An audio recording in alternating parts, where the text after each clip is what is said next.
I am so glad you convinced me that the family car should be the Defender 110. It is so beautiful inside. It's so comfortable, and it just feels indestructible. Yes, it really is. I've been waiting a long time for the new model to come out. The Defender 110, I'm telling you, it's my favorite car of all times. It's my third one. You know, I have stories of going off-road. The guy managed the group. He was like, what are you doing in this beautiful car? I'm like, I'm going off-road. He's like, are you sure? Because you can use one of ours. And then they look like Mad Max cars. I'm like, no, we're going to do this. And he was shocked. Wow. Well, it's great because the Defender has been reimagined for 21st century adventure, and its unparalleled off-road ability, as well as its robust interior, are invaluable whether you're headed towards uncharted territory or just a weekend of exploration. The Defender 110 tackles challenging surroundings with absolute confidence. The SUV conveys strength outside and in, featuring peerless technology like an intuitive driver display and an award-winning infotainment system. That's my favorite part, to keep you connected no matter where the journey takes you. Adventure is unique to everyone, and so is the Defender. Choose from the 2-door Defender 90, the 4-door Defender 110, or the larger Defender 130 with the ability to seat up to 8 passengers. You'll find uncompromising performance in all three. So pack up and go even further with the Defender 110. Learn more at LandRoverUSA.com/Defender. These days, we're all investors, trying to be smart with our money despite our worst impulses. But at iShares, we believe that deep down inside of every investor is a better investor. One that's just waiting to be let out. Explore iShares ETFs and insights and let your best investor out. Visit iShares.com for more information.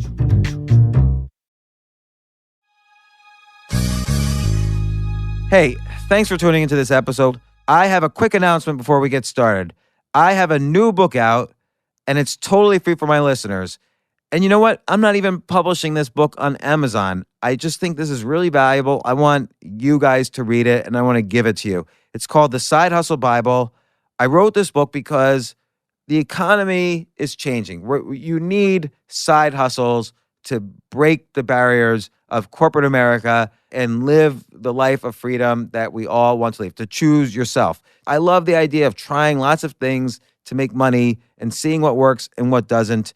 And this book is a collection of proven opportunities, 177 to be exact, to turn your hobby or existing skills into an entirely new source of income. That's why I called it the Side Hustle Bible. All you have to do is go to www.jamesfreebooks.com. That's www.jamesfreebooks.com. Each method has the potential to move you closer to that new car, new house, or vacation. These strategies are tested and proven.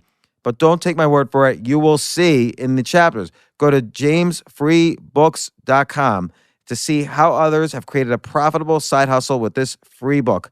All these people took action on just one of the ideas in this book. I'm excited about what this book can do for people. I hope you let me know what it does for you, or I love to hear results. Claim your free copy of the Side Hustle Bible today before they're gone. The first step is grabbing your free copy by going to www.jamesfreebooks.com. This isn't your average business podcast, and he's not your average host. This is the James Altucher Show on the Choose Yourself Network. Today on the James Altucher Show. Everyone's a work in progress. And since you're a work in progress, it's very hard to know yourself, but there are certain deep, essential characteristics or values. And when you violate those, you feel the artificiality. Or you don't because you're not aware, or you're afraid when people see the real you, even though that could be the most powerful potion for success. Yeah, and I'll add one more because you really have been inspiring to me, and I think millions of other people in this respect, is what weirdness or... I'm insulted now. No. This is going somewhere good. Let me finish. Like, what weirdness or weakness that I've made an attempt to hide could I actually really dive headfirst into and explore and embrace and possibly share? I think that is a superpower. Really embracing your authentically weird self because normal people are just folks you don't know well enough yet, right? Nobody's normal. We're so full of stuff and trauma and nonsense and silly beliefs. It's like everybody's full of that stuff.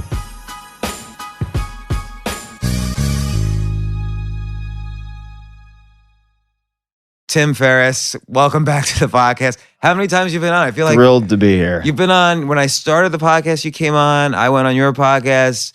We went on again for Tools of the Titans. Now we're going for your latest book, Tribe of Mentors, Short Life Advice from the Best in the World, which I have to say, once again, is an excellent book.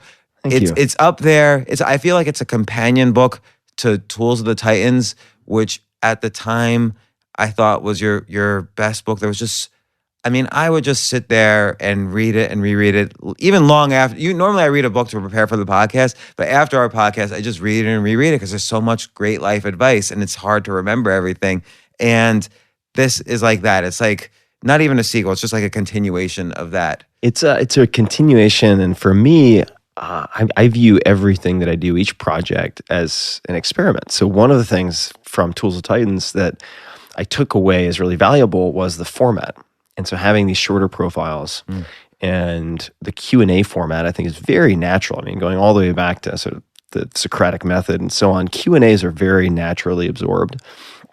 And this time around, I decided, well, rather than me revisiting highlights from the podcast, what if I took the questions that I've now refined, the sequence of those questions that I've now figured out, and sent it out to people who I might not be able to get on the podcast, or people who really fall outside the usual sphere of my conversation, to ask them these questions that just work. And so this one is all of the format learnings from Tools of Titans, but with almost an entirely new cast of characters. Right, because also, and we were just talking about this before the podcast started, it's how can you get as much quality, maybe more, maybe a little bit less, doesn't matter, just as much quality with, even, as you were saying right before the podcast, fewer moving pieces. So if you don't have to schedule someone for a podcast, but you can still get just about the same kind of quality of life advice and then compile it into a book, you're going to create a book as good as Tools of the Titans, which was an amazing book. Yeah, or better in some cases, because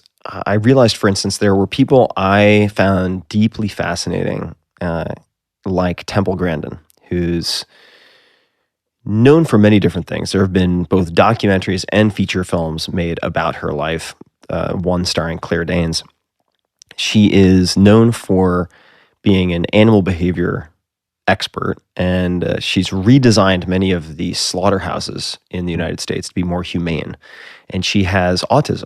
And one of her, I suppose, gifts, if you want to look at it that way, is that given the way her mind works, she can, say, get down to the level of the eye line of, say, a given animal going through a chute and visualize how they'll respond to shadows and light and so on, and then design a more humane experience. It's really wild. Yeah. And it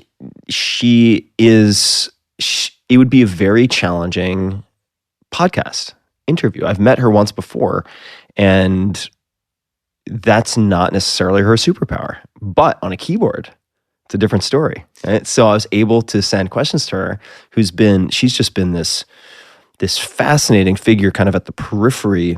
I've read her books, I've watched the movies, but I didn't know how to interact. And then I realized, my God, I can just take what I've learned through these hundreds of conversations and translate it to a format that allows someone like Temple or someone in a foreign country who needs a translator to then send me their thought through answers. You have hundreds, and I don't know about hundreds, but you have so many great people that you reached out to. Some of them are mutual friends of ours, like Stephen Pressfield, Susan Cain, Naval Ravikant, who's been on the podcast. Actually, all of those have been on, and Matt Ridley, who's would be a dream guest for me, but he's in England usually, being the smartest man in the world or whatever he does. Dustin Moskowitz, Patton Oswalt, who would be Ben Stiller, Vitalik Buterin, who's founded Ethereum, and he took I mean, it goes on and on. Yeah. The people you have, and I think there's two directions. I was thinking about this podcast. There's like 2 or 3 directions we could go. One is all of these guys give you such great advice that it's really worthwhile seeing all of these peak performers dissect their own peak performance through your lens, because you're also obsessed with peak performance. That's how you've modeled your whole life, I'd say, these past 15 years. And taking your expertise and understanding peak performance and breaking down what they send to you is, we can go through each person, and we will in a little bit, not each person, but many of them, and what we can learn from their advice. But then I kind of want to start off with your creative process. Like it's been a year or so since Tools of the Titans. Yeah. And I should remember it because there's a chapter about me. That's why it's your best book. Now wait, didn't you write me an email with these questions? How come I'm not in this book? I feel like you wrote me an email with some of these questions in it, and I answered. Jeez, I'll have to go back and look. I'm in the next one. Yeah, you'd have to Tribes of Almost Mentors. So I remember last time we spoke, you gave me advice, and it was really good advice, which is, we were just talking in general about TV show versus podcast. You had just been through your whole TV show experience, and I was talking about TV shows and podcasts, and you said, triple down, quadruple down on your podcast, which is what I've done, and it's been great advice. And then you went off and did another TV show. So just what was the story of that? Like Vince Vaughn approached you? Yeah, blah, blah, blah. So Vince Vaughn, who had listened to my podcast, reached out through his production company to do a television show, which would in effect be the podcast on stage, with the ability to pull in clips and visuals and so on that we could use for storytelling. By storytelling, meaning having like archival video. Exactly. Archival video or photographs that maybe the guests themselves hadn't seen in decades, to help bring them to an emotional place that is sometimes difficult to reach with words alone. And the studio audience also adds an entirely new element. And when I'm looking at opportunities like that, and many others, I view them through a few filters now. So number one is, do you mind if I write a little bit of this down? I don't mind at all. So there are a series of questions, not necessarily in this order, but one would be, what is the opportunity cost? So and what is the total ask in terms of my responsibilities? So are they asking, do they want to work with me for just production, in which case maybe it can be encapsulated in a 2-week period of time where we batch everything, which is what we ended up doing in terms of... And I want to say why this is important in this context. Your first TV show, when I watched that, I think to myself, I actually feel bad for you, because I realize doing your first show was, you're given kind of assignment and a week to get good enough on drums to perform with Foreigner on stage or something like that. Right. That requires so much work and filming. I could never imagine doing it. It's inconceivable to me that we went on that suicide mission. I'm very happy with how that was the Tim Ferriss experiment, how it turned out, but it was such a painful and punishing experience for everyone. I mean, we filmed for 13 weeks straight. So if there was an injury, if I like broke one of my ribs or tore like every muscle in both legs from a fall, which happened, or like split some muscle in my forearm, too bad. It's like you wrap it up, you go see a doctor, you do what you can, and then you're onto the drums. And 13 weeks, so that's a quarter of a year of your life. You can't really do anything else. Yeah, no, you can do zero else. And also because I was biting off, this is fairly typical of me, but overestimating my bandwidth. So I was not only on camera trying to do, in some cases, some very dangerous things like parkour and rally car racing and so on, some really dangerous stuff, which led to quite a few injuries. I was also an executive producer. So I would finish a full day of filming and beating myself up, and then go back, have a short dinner, and sit down and review tape for like another 3 to 4 hours before going to bed. It was really an insane process. But more and more so, and we were chatting a little bit about this before we started recording, I think for the majority of my life, I've prided myself on having a very high pain tolerance and an ability to hold complexity in my mind in a way that may be somewhat uncommon. So I can handle complexity. I can really keep a lot of pieces up in the air at the same time. What do you mean by complexity? What I mean by complexity in this case is, good question, many different moving pieces. So imagine, say, like a fine watch where you flip it over and you look at the casing and it's clear and you can observe thousands of tiny mechanical details that hold this small thing together. Mentally, I could compartmentalize many of these pieces and interrelate them in a way so that I could pattern match, but I could also, in short-term memory, maybe that's the best way to put it, in like short-term memory and working memory, I can hold quite a few bits at the same time. Therefore, given my strengths, and this is sort of underlying a message, which is sometimes you shouldn't do what you're good at or that you have a high capacity for, I would therefore... Yeah, because who wants pain even if you right, can handle but it? in the interest of being number one, because I'm very competitive and I've through a lot of coaching and meaning athletic coaching and working with other people, I mean, my mentality, my mental model for so long, and I'm not going to lie, I mean, I think I still have some of it, was, second place is first loser. So it's just like silver is an also ran, like it's gold or nothing. And therefore, I would pick these missions or projects that were highly complex, so it would favor my strength, a high degree of pain because I knew no one else would do it. And that was the differentiator. But even if you win in a scenario like that, it's quite the Pyrrhic victory, right? So you win, but you don't really win. You do so much damage in the process. And to reel it back, just to come back to your original question, in the last few years, what I've been asking instead is, what might this look like if it were easy? That question has changed my life in so many ways in the last few years. So one way is, let's not talk about this book for a second. Yeah. Give me but the TV show. The TV show would be a great example. Yeah, so yeah. what would this look like if it were easy? Number one, things wouldn't be scattered. So the filming would have to be batched, right?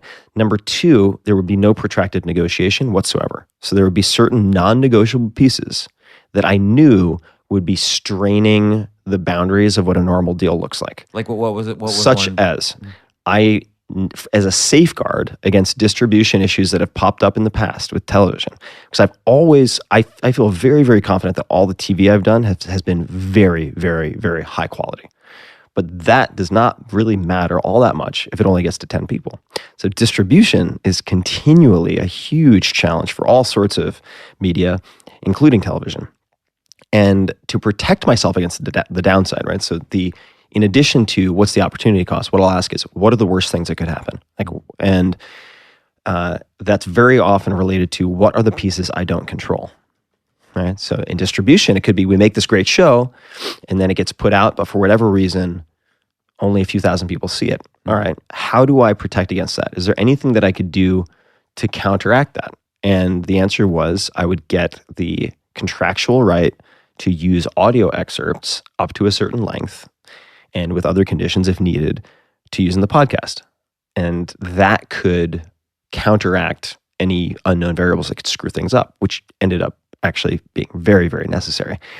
And so on and so forth. So what would this look like if it were easy? Well, I would have them help with guest booking and all logistics.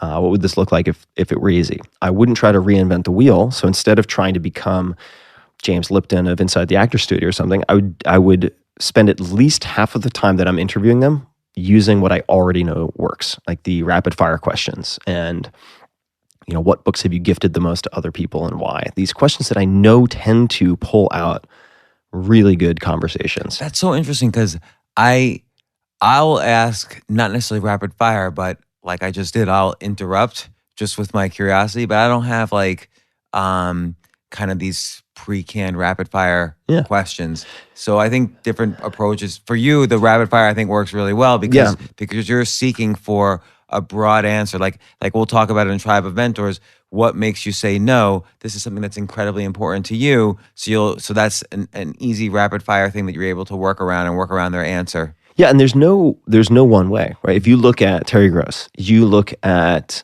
Charlie Rose, you look at James Lipton. So James Lipton is an example. Inside the actor studio, almost everyone has seen one of these. They're incredibly well done. They record for something like 3 or 4 hours. They cut it down to whatever it is, 60 minutes. James has his blue cards. He never deviates in the order. He knows the answer to every single question, and that's what works for him. Like, that is what fits his personality. That would bore me to death. I wouldn't want to do that. And on the other hand, if you look at, say, my format, it's a reflection of my personality, and it's a reflection of how I like to tinker. So I have a very large free-form portion of the conversation, but then there's the part of me that loves to take a question and tweak one word and see how it produces a different result. It's like, okay, I want to ask a close cousin of this question I asked last time, but I'm going to tweak one word and see what happens. And it's like, ooh, that worked. Okay, now I'm really interested. So it seems like a little bit in your creative process is this meta side where you're kind of saying, okay, this is what I've done the last 5 times. Let's experiment with it a little more and see the reaction. Totally. And that is mirrored in almost everything that I do. I mean, whether it's tracking workouts since I was age 16 or relationships also. Yeah, for sure. For sure. I mean, I will, and I'm not overly robotic about it, but I think it's unhelpful to try to be Spock in most relationships, but it's also unhelpful to just fly by the seat of your pants at all times. At least for me, that doesn't work. So what's like an inner, what's in the middle there that you tweak with? Well, for instance, if I know that I am historically bad at remembering important dates, birthdays, anniversaries, things like this. I mean, historically terrible. Like, even my family members, I'm like, oh shit, it's some very dear family members, like birthday yesterday or today. Like, to safeguard against that, put it in the calendar. Like, it's such a simple thing, but I want to use tools and process when possible to defend against my lesser self or weaker self, whatever that might be. So there's certain things in relationships like, okay, don't be a dummy. Like, a week before X happens, you need to go find a gift. And you took notes on your phone when your girlfriend went to the bathroom 2 weeks ago because she mentioned a few things that might allow you to find a good gift so you're not caught with your pants down and make a big, embarrassing mess of things. And I find that to be very helpful. Simultaneously, if everything's scripted, just like in an interview format, I would find that very, very boring. So I'll allow space. Let's just say I'm celebrating an anniversary of someone. I will build in enough structure that I know we have a couple of greatest hits, right? So it's like, I've done my homework, I've listened, I've taken some notes, like, okay, like this and this, or maybe I talk to her mom or her sister, whatever it might be. Like, so like that little bit of extra complexity, which is like, you'll talk to their mother, talk to their friend, whatever, then and then you could tweak around that, like who you're talking to, what type of gift, what type of place. Right. But again, you're using your advantage. Like, you're kind of embracing a little bit of extra complexity, which maybe many people don't do, to solve an important problem. To solve an important problem, because I don't think I'm as emotionally developed as many people, which might allow me in a more free-form environment just to like pick up on all these cues and figure it out and create an incredible evening from scratch with just like the dinner established. But I recognize that like we're all like Swiss cheese, right? We all have our holes, and I've developed certain strengths, and everyone's developed certain strengths. And by virtue of the focus needed to develop the strengths, you've by definition neglected other things. Like, it's just... it's funny you mentioned that you don't, I don't know whether this is true or not. Maybe you're being self-deprecating. You say you're not as emotionally developed. You said as other people, but maybe as much as you, maybe what you really mean is as much as you would like. But I just remember it was very funny when you were a guest host on mine and Stephen Dubner's podcast, Question of the Day. this was not, it doesn't have to do with emotionally developed, but you definitely raised by a factor of 5, like the vocabulary level of like our podcasts. So, in vocabulary, they always say, speak at like a 4th grade level. Yeah. You were at like grad school level. Yeah, And which is I think a bad habit. you don't do that with writing. But it was Yeah. just funny in the context of the podcast, because we're like, we just go at it. I might have been swallowing some magic pills beforehand. Who knows what was peaking in my bloodstream at the time? Well, that's the other thing too. I remember first seeing you give a talk. Part of your talk was like what smart drugs you took right before the talk. That was in Jason Gagner's Masterminds talks in 2013. Yeah. This is a while back. Yeah. So you're like sweating and you're talking about this smart. Oh, the lights. They needed to tone down the lights. I think I remember that talk in Toronto, and the lights were so hot. Oh my God. Yeah. But so I wasn't sweating from the smart drugs, but yes. So my sort of inclination towards Princetonian pomp probably came out because I was mainlining God only knows what during that chat. But yeah, the emotional development piece, I mean, that's actually a good example, right? So if I were taking a more blank slate read of the situation as opposed to meditating on how I can make a good impression or share something with people and maybe having some level of insecurity about being surrounded by 2 smart people in a new environment recording, if I had the confidence empathically to let go of the reins a little bit, maybe I would have read that, right? Yeah, but it worked. It wasn't bad. It worked, but I've been in the last few years in particular trying to pay more attention. I have been paying more attention to certain things that are a bit harder to quantify and less understood than some of the quantifiable scientific stuff that I like to obsess over. And whether that is something as nebulous sounding as intuition, just like when I sit down or I get introduced to somebody for the first time, I pay a lot of attention to how I feel now. Not just what do they say, not the content. It's like, no, when you first meet them, like, what does your body do? Right? And there is, just to get into the science of it, there is scientific evidence that that's important. For sure. Because before language was developed, species survived based on gut instincts. Yeah, this whole language thing is, in the grand scheme, very, very new. Yeah. And I've been paying a lot of attention to some of the tools, I suppose, and reflexes and so on that we've developed over millions of years prior to that. And it served me really well. So that's also affected the content of the questions that I ask. So we went off on a couple of tangents, which is fine because it's all interesting. So Vince Vaughn, so you're asking, what is the opportunity cost / what is the ask? What might this look like if it were easy? Which is a really fascinating question because I think people don't ask that. And they kind of come up with a final goal and they see so many obstacles in the way they give up rather than saying there's small ways to tackle these obstacles. Mm-hmm. You ask what are the worst things that can happen / what don't I control? What's another question? You said there were 4 questions. Or 4 or so. I mean, there are probably more because I would then have follow-up questions based on my journaling. This is always journaling. I don't just do this in my head. And I would always, and it's related to answers that would come out of some of these already, but ask, how can I cap the downside? Mm-hmm. So of these worst case scenarios, how can I remove those entirely or decrease the cost? Right? It's like, okay, well, there's probably some minimal financial hurdle just so that I know they're in it, right? That they're committed to this, not unlike, say, an advance in books in some respects. Then there would be distribution. All right, so I need certain contractual rights that allow me to defend against the distinct possibility that shit could go sideways. There's a regime change. Who knows? And then all of a sudden, sorry. Right. That thing we said we were going to do, we can't do anymore. And then the batching whenever possible. So rather than having meetings and calls spread out every week for months and months on end, it's like, no, we're going to have this period of time. We're getting everything done in this period. That's contractually defined, like date X to Y. And then we're going to record everything in a 2-week period. It's going to be a very intense 2-week period. So we need to make sure everything is running smoothly. And that's what we did. And it worked out great from a quality perspective. But then there were, as there are very often, change in distribution strategy. So it was no longer then going to be available on iTunes, but instead only available on DirecTV. Well, this causes a wrinkle in the plans, certainly, for reaching my audience.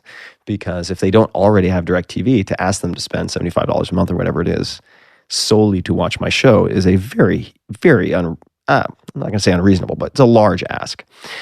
So, of course, that's going to handicap the distribution. And I'm very proud of these conversations. So the podcast excerpts then became doubly important for sharing some of what these various guests like David Blaine and Stuart Copeland and others had very, very graciously given on stage. So that's how I look at a lot of these. And I also, whenever possible, like to give myself an out.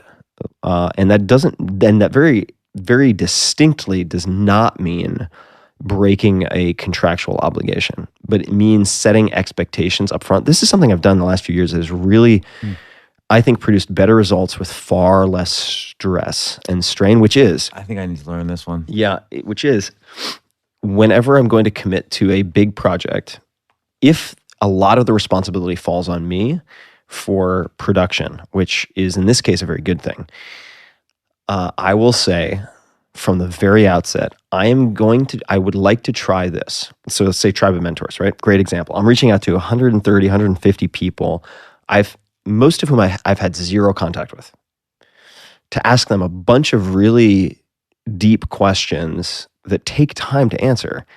They may not answer. I just don't know. But we need to decide whether we're doing a book or not before I go out and ask them, because if they answer, then I want the ability to put it into a book. Right? So there's a bit of a chicken and the egg thing.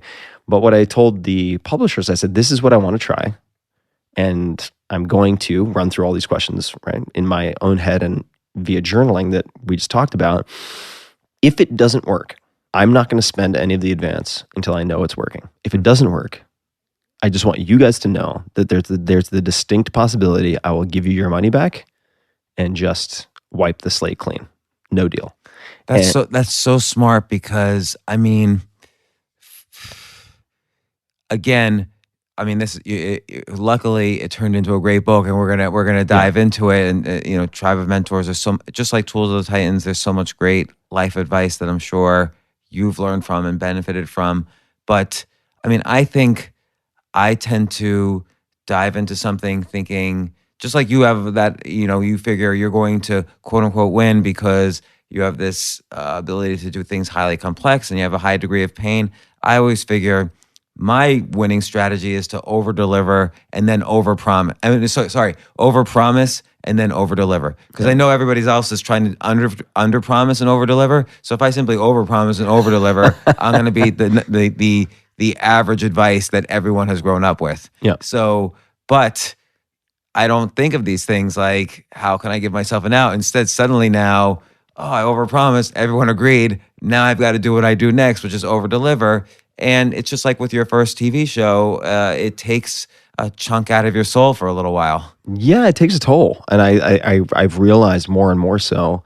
Just turned 40 this year, which wasn't a real thing to me. I mean, there were surrounding events that made it a very intense 12 months, which we could talk about, certainly. Yeah, I want to know one of those events right now.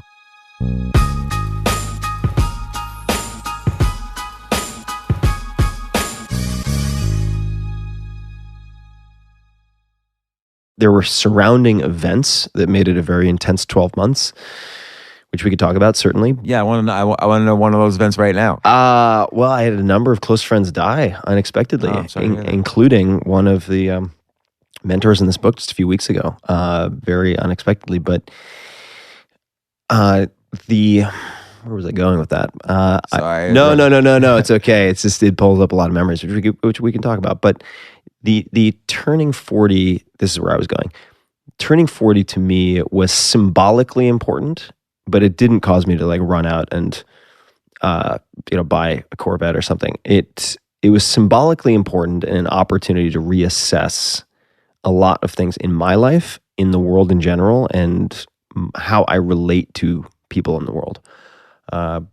Because looking at, say, actuarial tables, like, all right, well, let's assume that this is 50% of the journey, right? So now I'm past the halfway mark, and those tolls that I've paid by being hyper aggressive and competitive in everything, more or less without any distinction, embracing a high pain tolerance and complexity as a default, I don't necessarily think that those taxes you pay automatically all regenerate. I think that they can have an ongoing cost, and that you can only lash yourself so many times before you start to develop scar tissue. And also, as you age, not that 40 is an old age, but the pain tolerance you had before that might have had certain goals that you you needed or valued, that pain tolerance is going to have a different effect on you. You might not value those goals the same way.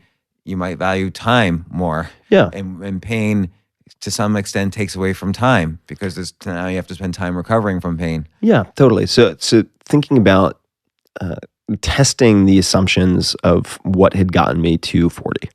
Like, all right, well, let's really look at the playbook. Let's look at the beliefs that you have and try to put them under a microscope to examine how much they've served you.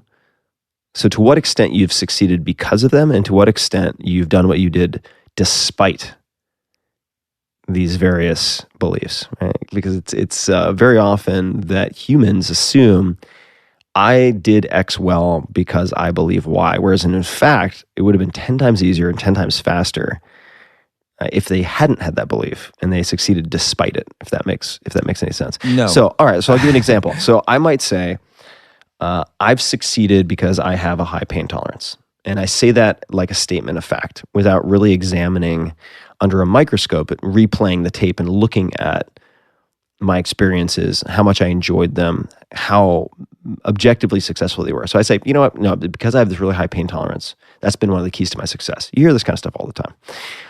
And in fact, if you were going to go back, kind of like A Christmas Story with Bill Murray, if you're going to go back and observe the other people in my life watching it who had a very good perspective, they would say, no, he actually just inflicted a lot of unnecessary pain on himself and and created a lot of, say, abrasive relationships with people because he was constantly running on empty and redlining, and that caused a lot of problems. So in fact, if he hadn't been that way, this project would have succeeded in half the time.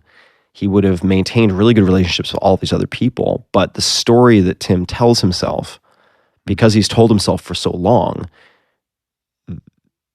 is he succeeds because he can take more pain. And that might have been true, say, in wrestling, where it did serve some type of purpose.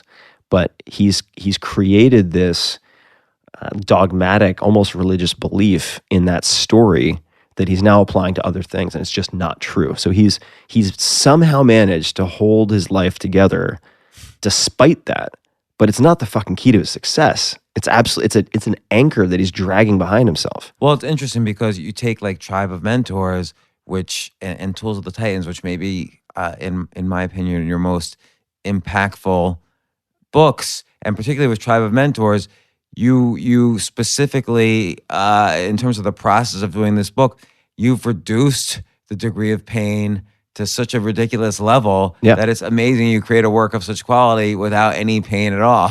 Yeah, it's really been weird for me to relate to lack of pain differently. but let's look at it like, so I like looking at these things in hindsight. You could say, well, I succeeded because of X, Y, and Z, like you said. But let's look at the 4-hour work week, which was sort of obviously a pivot point for you, for your financial success, for your brand. It seems to me, looking totally from the outside, because I didn't know you then, that there was a couple of pain points. One is you were going, to the wall and beyond with your business that you were running then, and because you felt like you had tolerance for pain, so you could wipe out competition that way. And then it was probably painful for you to take a step back and realize, oh, if I cut out, 80% of my stuff or whatever the ratio is, I could do this 4-hour work week and still make almost as 80% of the profits. So that must have been painful. eliminating that part of the business.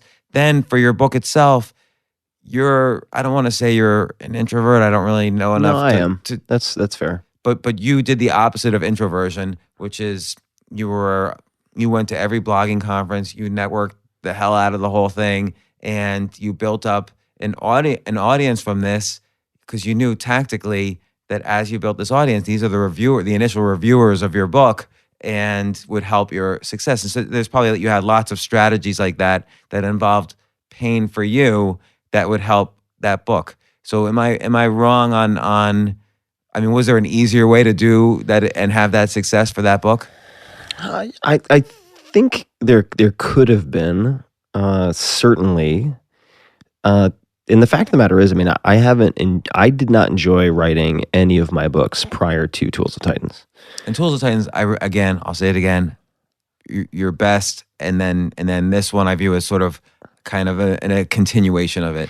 Yeah. It's, I mean, they're very much, very complimentary. I think that there's certainly easier ways I could have gone about it. I mean, for instance, one thing that I've realized for myself, and part of the reason that I enjoyed putting together Tribe of Mentors, there are many reasons, but one discovery was that up until a few years ago, I viewed writing as necessarily a very isolating process.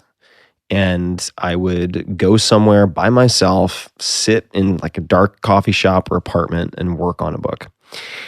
Inevitably, this put me into, I would end up on the edges of depression or get very close. Some combination of anxiety and depression. And in the last few years, I realized even if there's no functional requirement to have someone with me, I will pay, say, a researcher who's helping me with certain aspects of a book. I will fly them to wherever I am and put them up for weeks or months at a time so that I am within, say, 10 to 15 feet of them for the majority of the day. To have another human nearby. I mean, how reptilian is that? No, but that's very interesting. It's been huge. I mean, there is absolutely no technical reason why we couldn't do that remotely. But from a psychological, emotional standpoint, just having someone there who I can have lunch with, who I can bike with together to go grab some iced tea, whatever it might be. Those little breaks, those little social interactions have been a complete game changer for me within the context of writing. And I think it's important for that person to challenge you in some ways too, so that sure. the output from the conversations could end up in the book. Oh yeah, totally. Which is absolutely true in this book. I mean, a bunch of the features in this book came directly from feedback from this researcher because he's so deep in the process with me, but has a slightly more distanced perspective because he's not going word for word like I am. And that would be one example. Another would be routinizing as much as possible related to non-creative components of the day. What I mean by that is when you get up, you shouldn't have to think about which of 17 options you're going to have for breakfast. That's a real waste of limited cognitive capacity, right? You're burning fuel that should be only used for your unique strengths. And people don't realize that cognitive capacity is limited per day, hence the need for sleep, hence the need for food to rejuvenate, and hence the concept of willpower depletion at the end of a day. Totally. So understanding that and managing that as kind of almost neurotic as that sounds is extremely important. Freedom can be found in more constraints, which, I mean, it sounds funny, but in my life, that's certainly been the case. And for instance, right now, I'm running around New York City. I find New York City typically very overwhelming for a lot of reasons. And I'm templatizing as much as possible. I have exactly the same lunch every day. Right? It is, and I remember last time, I won't name any of the places or anything, but you stay at the same hotel. Yeah. You even store clothes there, so you don't have to think about like packing. Stay in the same room. Okay, I didn't know that. Yeah, same room. And I have a trunk there with all of the clothing that I'll need for a trip, so I don't have to pack at all, which is still the case. And I'll typically have a few cans of beans, like a jar of coconut oil, a few things that don't expire, maybe some sardines, so that when I land, at least for the first day, I don't even have to think about food. It's all set it and forget it. And with the book writing, I've realized a few other things. For instance, and a lot of these you'll notice, like the human contact or having someone in it with you. It's not just human contact, because you can go to a coffee shop and simulate that, but it's not the same. In addition to that, just biochemically paying attention to certain things, like excessive coffee consumption. So I'm a rapid caffeine metabolizer, but specifically, and I have not figured out exactly why this is, because I've tested it, surprise, surprise, by comparing, say, consuming 100 milligram or 200 milligrams of caffeine anhydrous in the form of capsules with the equivalent amount of caffeine in coffee. And the capsules, especially if it's combined with something like L-theanine, last a long time. If I drink a cup of coffee, I'll be on fire for 20 minutes, and then I get very, very tired. And then that exhaustion causes me to get anxious or panicky, right? Because if I'm writing a book, no, I can't afford to be tired right now. It's only 11 a.m. So then I drink another cup, and then I drink another cup. And for the first 2 books, I was fueled by stimulants. I mean, 7, 8, 9, 10, 12, 20 times a day. It was not a good cycle to get caught in. So for Tools of Titans, and then especially for Tribe of Mentors, I very deliberately limited myself to different types of green tea, black tea, maybe some what are called exogenous ketones, which we could get into if you want, but a handful of other compounds and beverages that I knew would allow me to sustain a high level of output, but without taking me to like 10,000 RPMs. And that in and of itself, I realized, was preventing the tipping of a very negative lead domino that then affected everything else, right? Because if I'm consuming 12 cups of coffee a day, which is not an exaggeration, what else is that going to affect? It's going to affect my attention, because I'll be overstimulated or agitated. It's going to affect my sleep. Then what happens? I only got 5 hours of sleep. Which, by the way, in Tribe of Mentors is repeated over and over again, how the importance of sleep. Yeah, it's like 120 out of 140 people talk about sleep. They talk about, there are all sorts of cool patterns, like the Transcendental Meditation of Vipassana comes up a lot, both of those. And certain books, Man's Search for Meaning, Poor Charlie's Almanac, a lot of books. Man's Search for Meaning is all over this. Yeah, it's everywhere. And so you do spot certain patterns. So for me, the process, the craft, like the art, has become for me as much how I write the book as how the book turns out. Yeah, I think look, process is art, which is why I'm kind of getting into this before we get into the actual art we could talk about process for another hour. I don't care. But what's impressed me though the most about your latest projects, like let's say Tribe of Mentors and the TV show that you've done since Tools of the Titans, is how you're really following this advice of kind of hacking, making it the 4-hour TV show or the 4-hour bestseller, like really trying to figure out the 80-20 rule of how to get these amazing works done by really focusing on and trying to figure out what's the important part, what are the things that stress me the most about prior situations, and how to eliminate that but still create the work. Yeah, and one of the big revelations for me, and it's probably going to seem silly to a lot of people, are like, yeah, Ferriss, duh, obviously, but easier does not necessarily mean lazier. And easier, meaning the path of less resistance, does not necessarily mean lower quality output. And in fact, sometimes it is the path to better output, better results. And for instance, chatting with Seth Godin, who I just have an incredible amount of respect for, and is so wise, even beyond what he writes about, just has created such a fantastic life for himself. And I'm gonna butcher this a little bit, but I'll paraphrase. I remember he was talking to a friend of his, a woman who was an aspiring entrepreneur, and she was trying to invent, I want to say, toys of some type and license them to toy companies. And she was pushing this rock uphill, constant rejection. And Seth, at some point, and I apologize, Seth, for not getting this quite to a T with the details, but he said, instead of pushing a rock uphill, why don't you try a business where you're pushing a rock downhill? He said the people at these toy companies are not equipped, they're not trained, they're not prepared to like you or work with you or license from you. And he helped her to think about a path of less resistance, and she created a deck of cards of some type, a very unique deck of cards. And I want to say sold millions of packs of these cards. And it was 1/100th of the pain and effort involved in trying to take the harder route.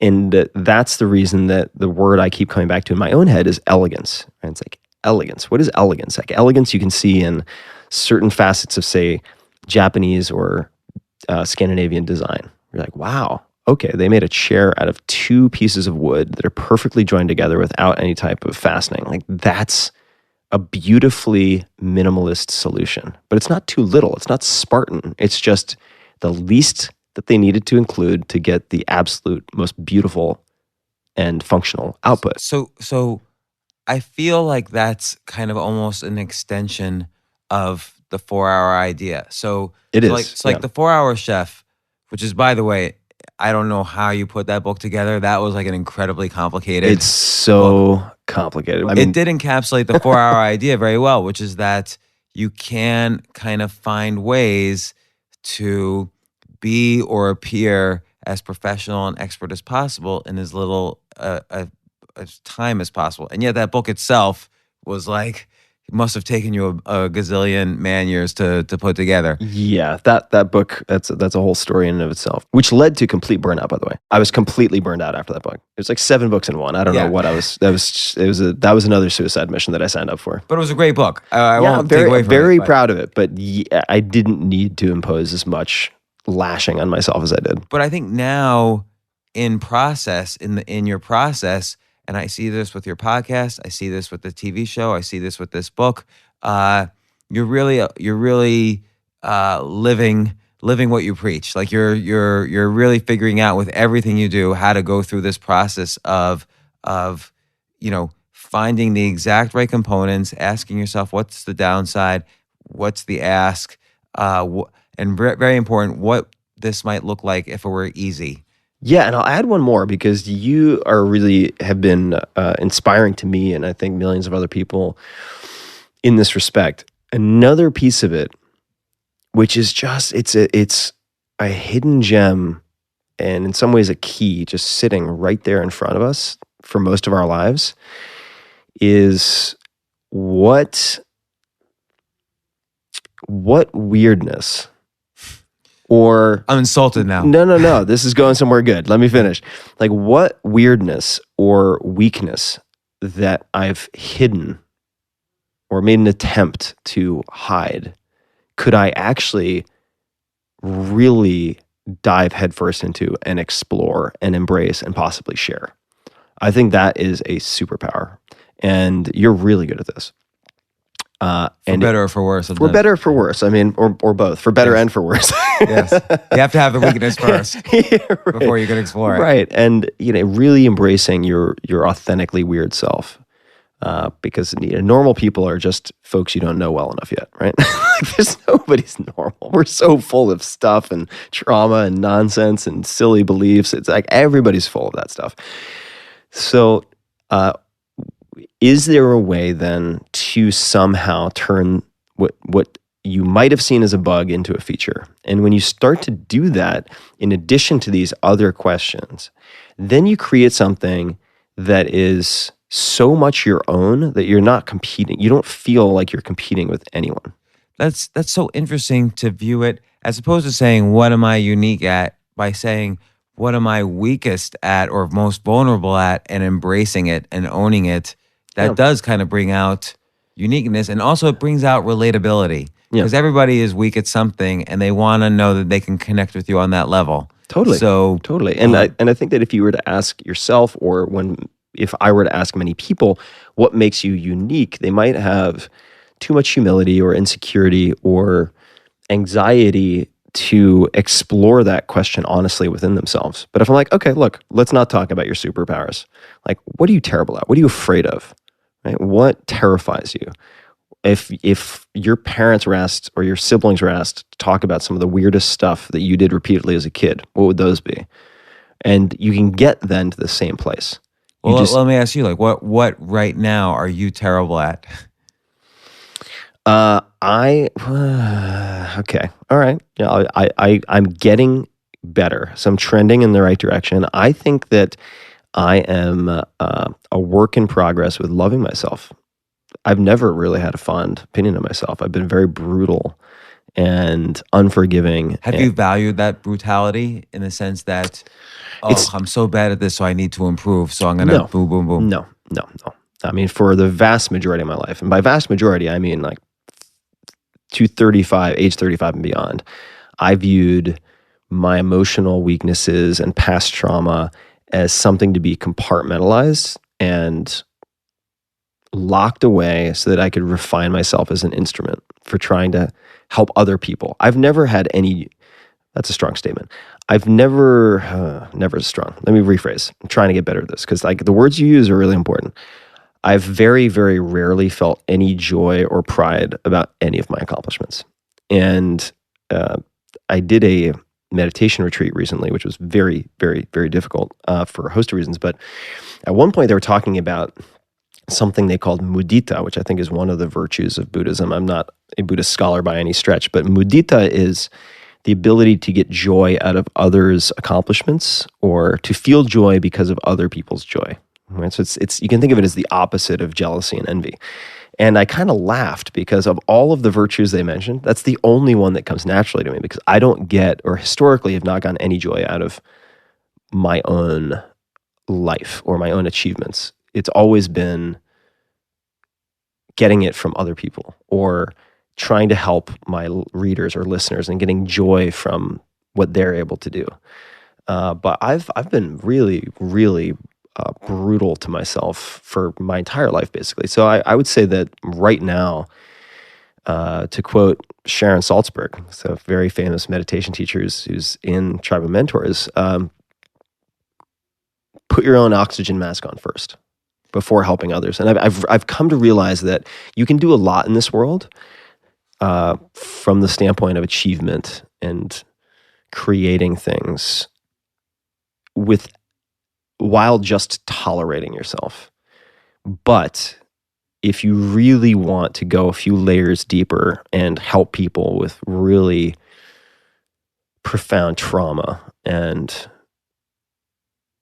emotional terrain, you have to go through that yourself. And so even if I don't care about myself, right? Which is weird to say, but like this has been my internal monologue for decades. Right? Like even if I don't care about myself, if I optimally want to help other people, I have to like go through my own kind of valley of death on this stuff. And how do you choose to go through that valley of death? Because so often we don't know what it is. I'm not convinced I know exactly what it is. I would say that it for me, I can't speak for other people, but there are I'll mention a few things that have helped me. And this is particularly in the last 12 months, but it's been brewing for about 3 years, I would say. Would be number one, there's a great book. So I'm shooting myself in the foot here, but if you're going to get one book, this is the one you should get, and then you can get my book later at some point. I would say Radical Acceptance by Tara Brach. Oh yeah, great book. That was a real game changer for me in a lot of respects, especially as it relates to how I contend with my own anger, mostly self-directed. And that would be one. The second would be daily meditation in the morning before turning my phone off of airplane. My phone's almost always on airplane mode so that I'm less reactive. I'm dodging fewer bullets. And so whether it's an app like Headspace, which I think is actually very well designed for, say, 10 minutes a day for 10 days straight, is a fantastic place to start. If you want to help to train yourself, and I do think training is the way to look at it, it's like going to the gym, to be less emotionally reactive so that instead of always being inside the washing machine with your own thoughts, just getting tumbled with all this dirty clothing, you can step out even just 6 inches and kind of look through the glass and say, oh, interesting. So, I've been thinking a lot about this lately. I mean, I've explored meditation quite a bit. I've been to many meditation retreats. I've taught meditation on occasion. but and you're right. Meditation's kind of like that practice. It's called a practice because it really is practice. So that when you're in the laundromat or laundry room and you're thinking of something that your mind starts going down, oh, I'm angry about this, you are able to recognize it and pull yourself out of that rabbit hole and be calmer. And that's kind of the whole Vipassana thing of body sensing, Right. while you're meditating. But and this is really not for this conversation, but I've really been intrigued lately by the differences between meditation and prayer as regards loving yourself. Okay, so I'm glad you brought this up because within the, I wish there were a better word than meditation, and I know we could call it mindfulness practice, but I feel like it needs a rebrand. In any case, if we're talking, I agree with that. Yeah, if we're talking about non-reactivity training or present state awareness training, there are forms of meditation that are, I have an allergy to religion or organized religion of most types. So prayer is a word that just evokes Which also needs rebranding. it does. It just, because it doesn't have to be associated with religion. Absolutely. But the word, it evokes a lot of resistance in me. Right. However, if you were to look at, and the first person to teach me this actually had a huge impact. So thank you, Meng. Chade Meng Tan has talked about, he was the first person to introduce me to metta, M-E-T-T-A, or loving kindness meditation. Jack Kornfield is very well known for this as well. And the Dalai Lama. And the Dalai Lama and many others, right? Sharon Salzberg and others have talked about this. And try not to dismiss it based on the name, because I know that there are many type A personalities, including myself, for a very long time, who are like, loving kindness meditation. Gotcha. Like, when I drink the Kool-Aid, then we can talk about all this woo-woo stuff. But really what it does is it helps you to experience more joy by wishing other people joy. It's actually a very clever workaround. So, and it can be so simple. And I'd suggest if people just look up loving kindness meditation, Chade, C-H-A-D-E, Meng, M-E-N-G, last name T-A-N. I think it's hyphenated. I'm sure you'll find a description online, and it was in Tools of Titans as well. That, I think, is a blend of sort of well-wishing in prayer and meditative practice. I agree with that. Which I find I've found very valuable. So sometimes if I'm feeling very overwhelmed or scattered, the first thing that I'll do when I sit down is not my usual transcendental meditation. I'll do, say, 5 minutes of loving kindness. If I'm feeling really brutal or acting very brutally in my internal monologue towards myself, I'll say, all right, well, I can't love myself right now. So let me take 5 minutes and just project towards other people. And the recognition that you can't love yourself, that comes from the mindfulness meditation. Right. So there are uses for these things, but they're different. Yeah, absolutely. And so to provide a few other examples, so we talked about the meditation and the radical acceptance. Radical acceptance. There are a few others that I'd suggest. So one is if you have a lot of childhood trauma or any severe trauma, period. I've become very interested in the somatic aspects of that. So there's, for instance, a book called, I think it's The Body Keeps the Score. There's also someone named Peter Levine who's written quite a bit about this as it relates to how the body potentially stores trauma and the part of physiology and movement and so on related to both keeping trauma and releasing trauma. I think is very important subject matter that I'm only really delving into right now. This is not something I would recommend kids try at home without extremely qualified supervision. So you could treat this like finding a neurosurgeon, but I continued regular supervised use of psychedelics has been very critical to some of the insights. Micro doses or full doses? Both. And unfortunately, in the United States at least, we have a politicized system of classifying compounds as opposed to a scientifically minded approach in some cases. Because if you think about it, there's so much evidence. I mean, without getting too much onto this tangent, the FDA goes through all these trials on drugs that eventually kill people in many cases, and they have to do all these recalls. Meanwhile, some of these drugs have been well-known drugs have been around for decades, have no toxic levels, would pass easily stage 4 of any FDA trial, and yet we have stigmatized them and for various reasons. Yeah, it's quite silly. So many of these compounds have been in regular use for hundreds, but most likely thousands of years by various indigenous groups in all of the Americas, certainly, and around the world. So that is part of the reason why roughly 2 years ago when I stopped all of my startup investing, a lot of that energy and those funds have been redirected to scientific studies at places like Johns Hopkins and elsewhere, looking at, for instance, psilocybin or MDMA and so on for use with PTSD and so on. That'd be another. And then I would say, last but not least is, it's going to sound weird maybe, and I'm not sure how this started exactly. I think it's probably a combination of everything I just mentioned. But looking at people as you go about your day who would normally make you upset, right? And if they're behaving in some way that's really just unforgivable for you, maybe they're yelling at their kid or they're like berating a barista or something, trying to make them coffee, whatever it is. Somebody who cuts you off in traffic and is like freaking out, obviously, in their car.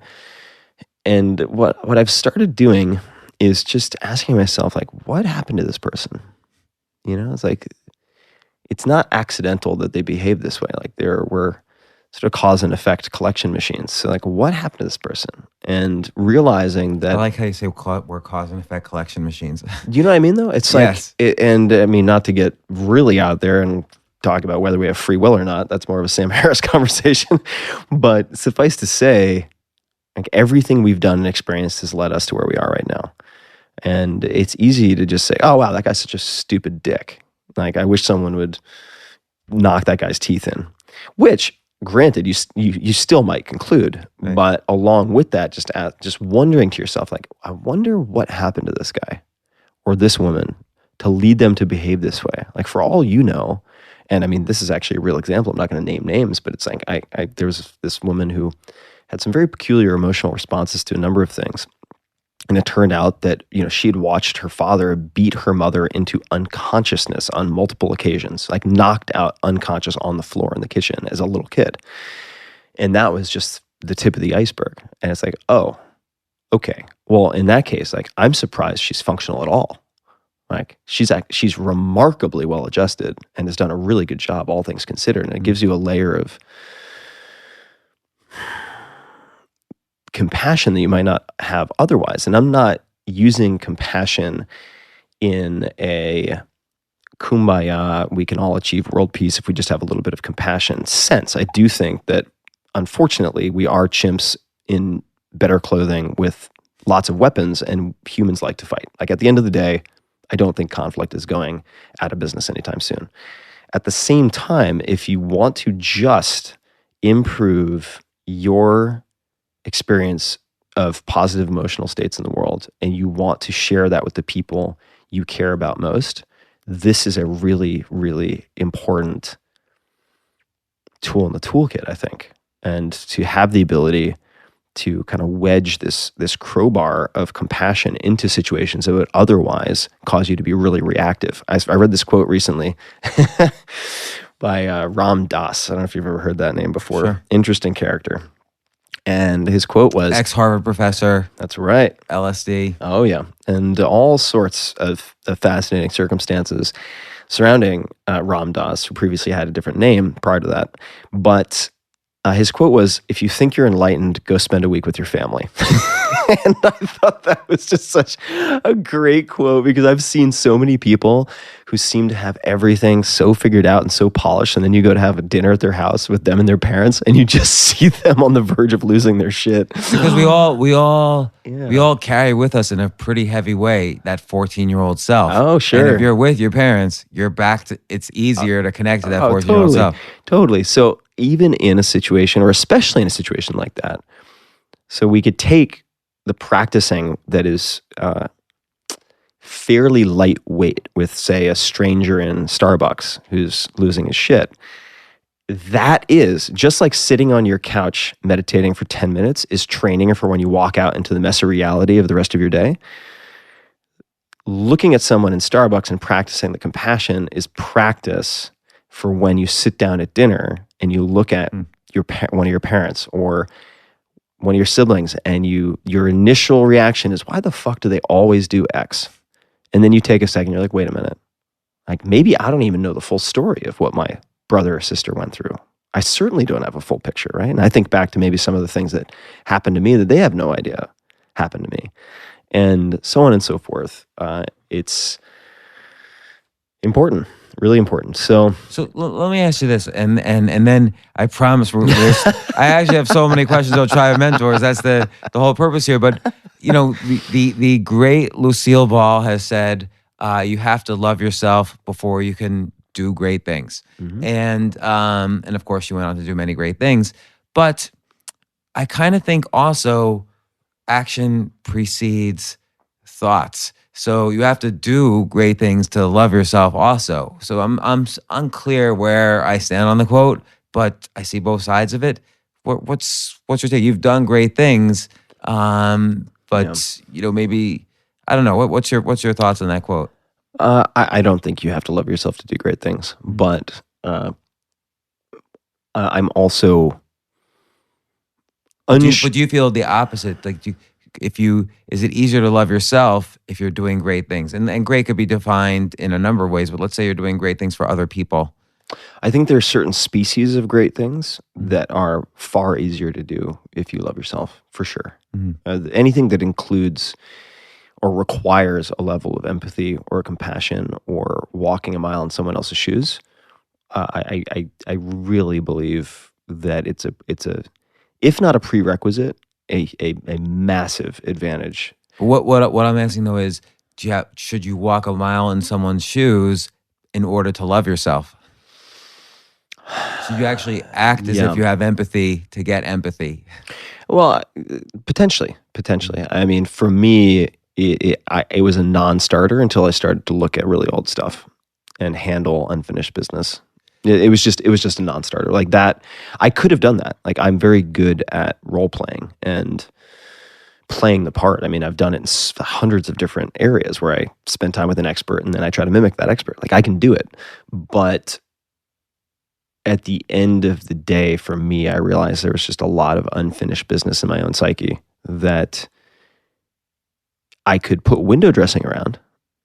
But I couldn't think my way out of some of the things that I experienced. I mean, there was just a deeper level to it. And that may be a very dissatisfying answer for a lot of people listening. But at the end of the day, I think that there's also a question, and this is going to get really out there, as to how important the great things really are, right? Like, who knows? For all we know, right? We're all gone in 2 generations. Yeah, we're all gone in 2 generations, or we're in a simulation to begin with, per Elon Musk and some of his theories.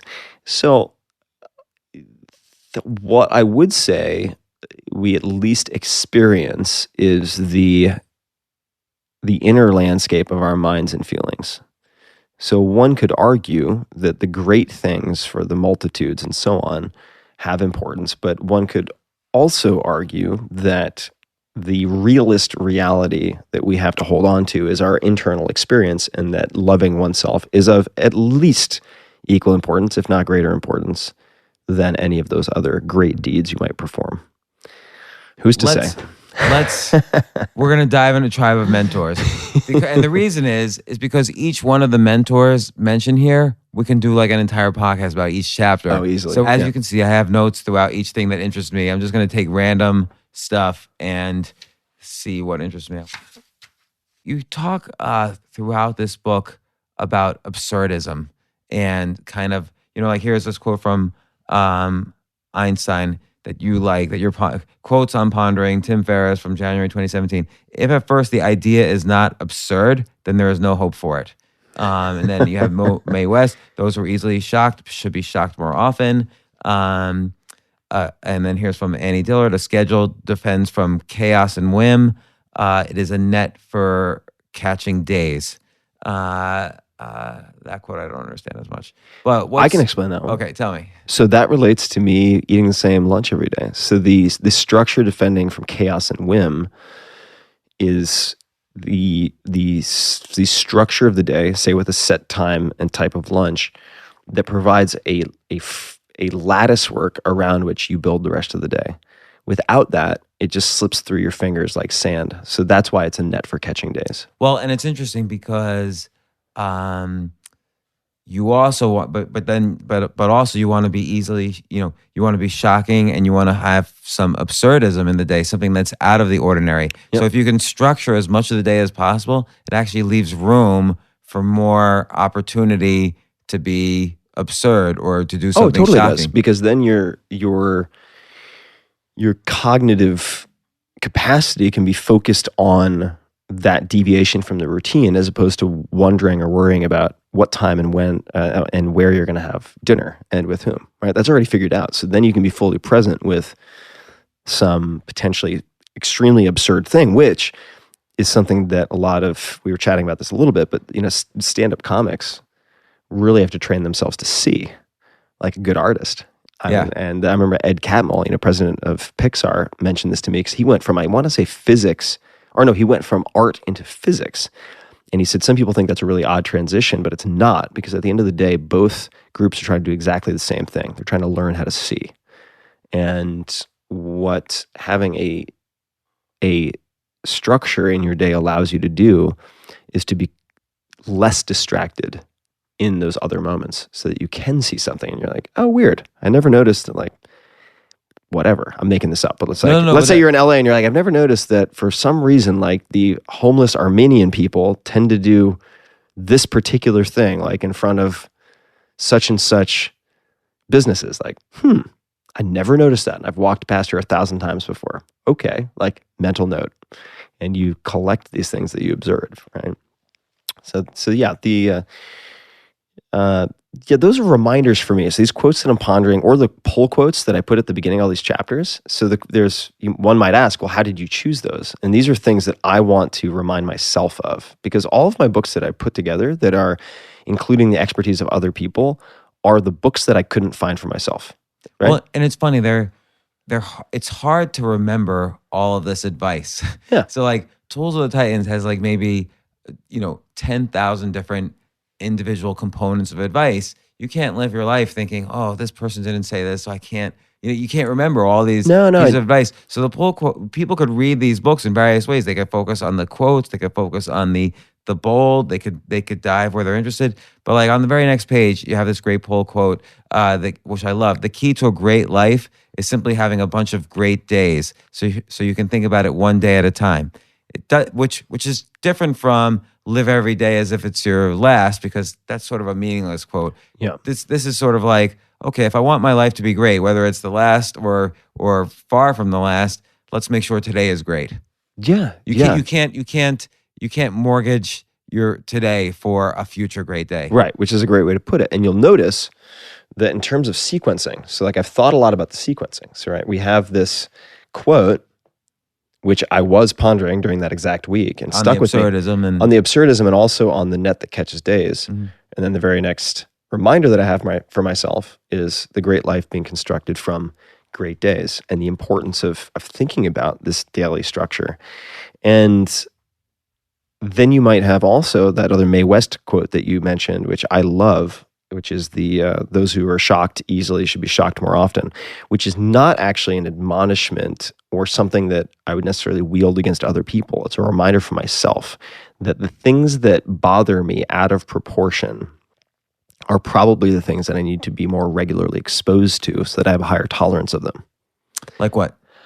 Well, for instance, if I have a very strong knee-jerk reaction to religion or terms that I view as religious, which I do, or historically certainly have for many different reasons, perhaps if I bump into someone like Lord Rabbi Sachs, who's in Tribe of Mentors, who just beyond every expectation, and I already expected him to be very smart, but just impresses me on every conceivable level.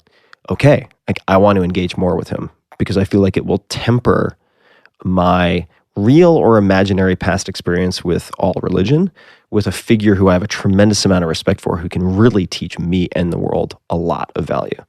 Okay, so if I'm easily offended by X, there is certainly the potential that I should just avoid it. But life isn't entirely under our control. So I would prefer to train myself to be less easily offended, because that's the piece of the puzzle that I have some input over. I feel like one of the big, like, comically tragic trends right now in the US is that so many people, and I mean, we could call them social justice warriors, we can call them whatever, are trying to train the entire world to be less offensive, rather than training themselves to be more resilient and less easily offended, so that they can just do what's under their control. And it's a completely losing battle. Like, you don't have control over how everyone else responds. No, and in fact, it creates all these heated, hateful arguments. It's terrible. Yeah. But you know what's funny about the phrase SJW, social justice warriors? Yeah. I kept thinking, why are people talking about dating applications in these sentences? Because I thought they were referring to single Jewish women. And so I finally asked them, what's an SJW? And they said, oh, it's a social justice warrior. So I got it now. That's why I'm able to understand what you meant when you said that. That is amazing. All right. I may end up borrowing that somehow. That's really good. So you got David Lynch in here, and he has, by the way, nonstop. I'm sure you've read his book about meditation. Catching the big fish. Yeah, I think that's what it's called. Yeah. And it's just amazing. And you know, there's a lot of quotes that he has, but he has a real good failure gives a person tremendous freedom.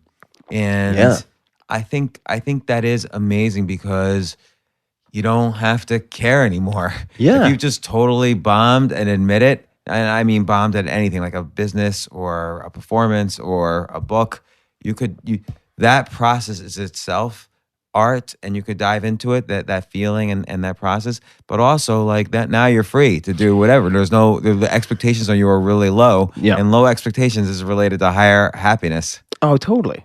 I mean, that's I think why Denmark is usually one of the top three, right? You have Denmark, Costa Rica, Singapore, and there are a few others. Because they fail so much? Well, Danes tend to have very low expectations, actually directly from a number of Danes. That's how they explained the happiness rankings to me, which was very funny. But the other aspect of that, I mean, and it's really, I would say, a result of one of the questions I like to ask, which is, do you have a favorite failure, right? A supposed failure or an apparent failure or a real failure that set you up for later success? Like, what is your favorite failure? And since we're talking about stand-up, it makes me think about Patton Oswalt, who's been through a lot of really, really, really difficult times in the last few years. A brilliant comedian, stand-up comic. I mean, his stand-up is so good. But he, like I, have battled a lot with depression, which is maybe part of the reason that I gravitate to him so much.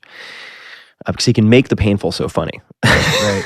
I think that's one of the, when people try to define comedy, there's many different definitions, but one of them is to convert pain into something positive. Yeah. And his answer to what is your favorite failure was, I'm paraphrasing here, he's also the voice for Remy the Rat in Ratatouille, for those people who have seen that movie. Like, I have 1,000 times. It's one of the movies I played on repeat when I was writing Tools of Titans. But his answer was, every time that I completely bombed on stage and woke up the next day and the world hadn't ended.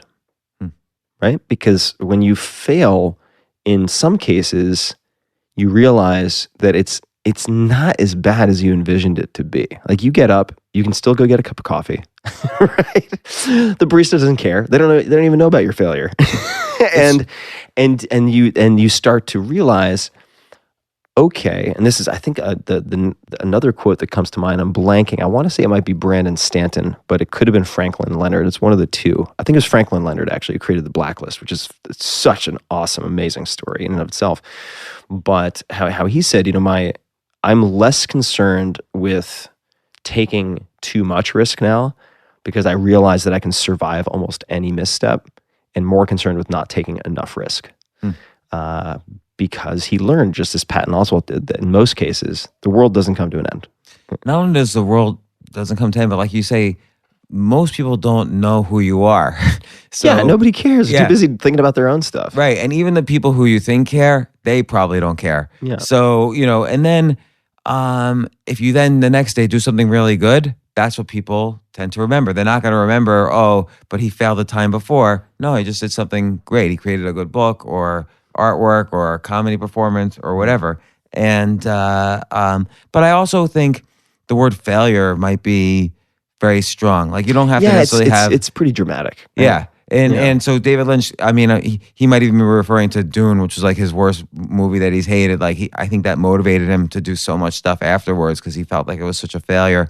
But, and going out of business or bombing in a performance, these feel so emotionally horrible. But you can you can view it also as an experiment. You can experiment something, it doesn't work, and you figure out what to learn from it, and you move on. So that's a failure too, but not as painful. No, I've really tried to look at my experiences or experiments that don't work out as exactly that, experiments, right? So it's, for instance, if you, all right. So now a lot is coming to mind from this book. But for instance, a number of people talk about life saving you from what you want. This comes up repeatedly, right? So it's phrased differently. Sometimes people will say, you need to allow life to save you from what you want so you can get what you need. But this has come up a lot. And this is part of the reason why I love asking people about failures, is not to glorify failure. It's painful. Right. But to show that these people aren't just a 24/7 highlight reel for their entire lives, right? Like Babe Ruth was the home run king, which we remember him for. He's also the strikeout king. Not many people remember that part. And that when I look back to, for instance, 4-Hour Chef, which we were talking about, brutal experience. I mean, it probably shaved like 5 years off my life. So for so many reasons. I mean, it was so hard. And very proud of the book, but man, that was a difficult birth. Really traumatic. And if that had not happened, I never would have started the podcast.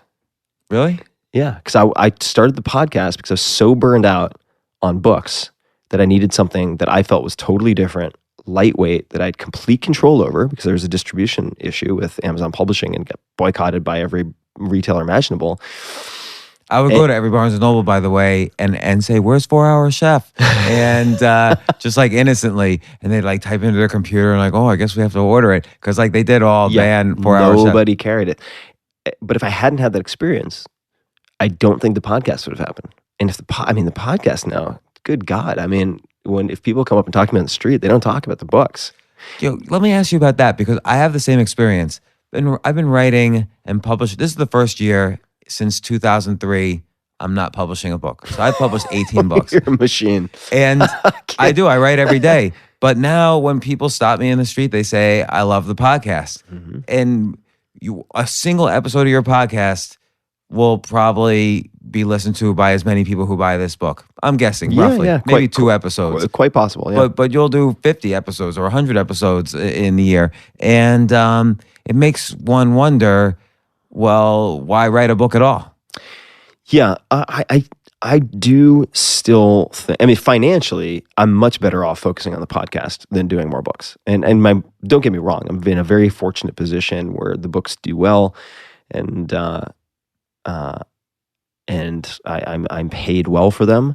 But relatively speaking, I mean, the economics of publishing are terrible compared to horrible. Like a podcast is so much more appealing. So hour for hour, one could argue the podcast would be better use of time.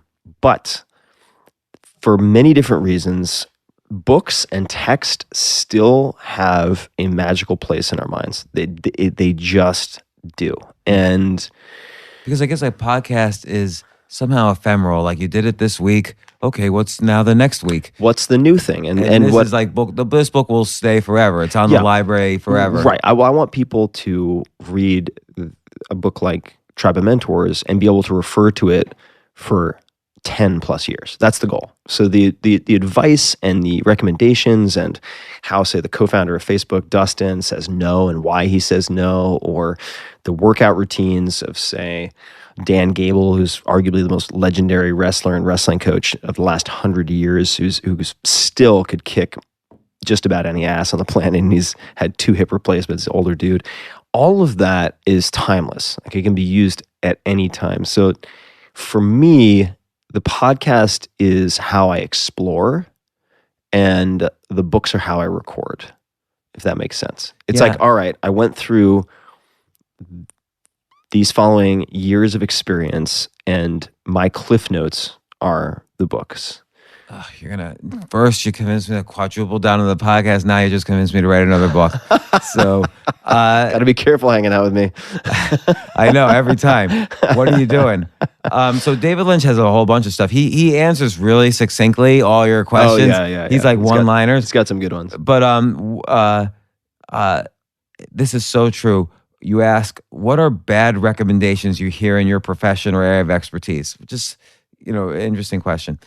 So he says, bad advice is, even if you don't like it, do it for the money.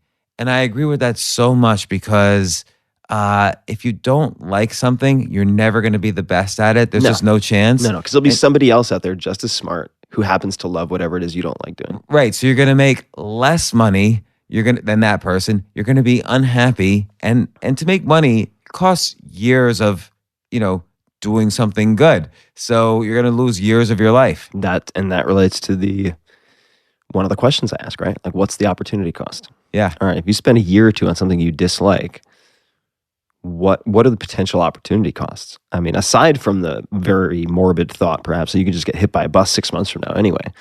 That happens every single day. Yeah. And certainly I've been thinking a lot about that, especially with, Terry Laughlin, who's in this book, who died 2 weeks ago or a few weeks ago. He never got to see the book.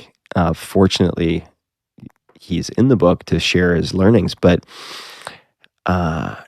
doing it for the money, and in fairness, someone could say, well, easier for you guys to say, like, you have comfortable financial existences or whatever it might be. But even when you don't, yes, you need to make ends meet.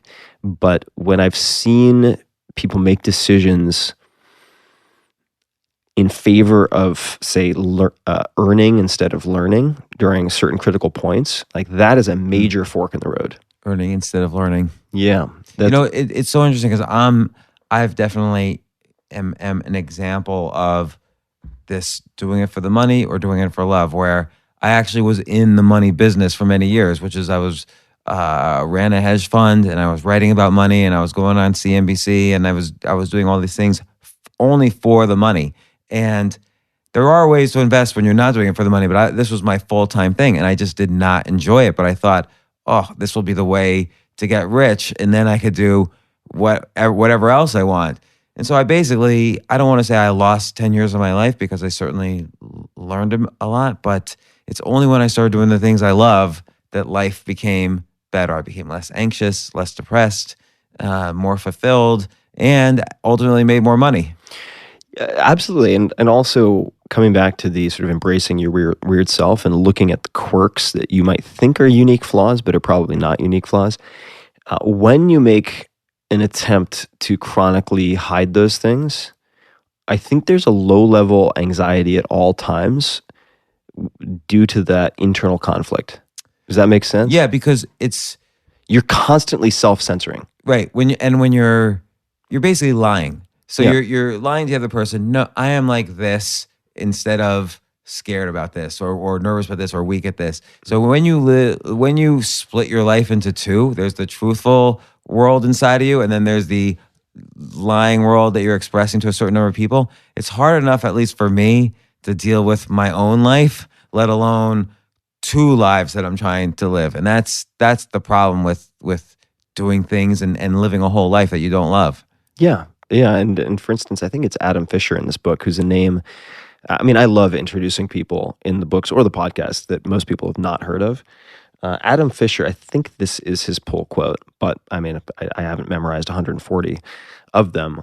He was recently brought on to be head of macro and real estate investing for Soros. So this is a big job, big job, and one of the biggest in the investment world. And I want to say this is his quote. If it's misattributed, then I apologize. But along the lines of, and this is the point I was going to make, borrowing from him, that this is my words now. So embracing your weird self and sharing certain aspects of yourself vulnerably, at least as a content creator, is not the same thing as doing what he cautions against, which is saying that's just the way I am, or I'm keeping it real. Choose your verbiage, which is a deflection that allows you to avoid working on yourself.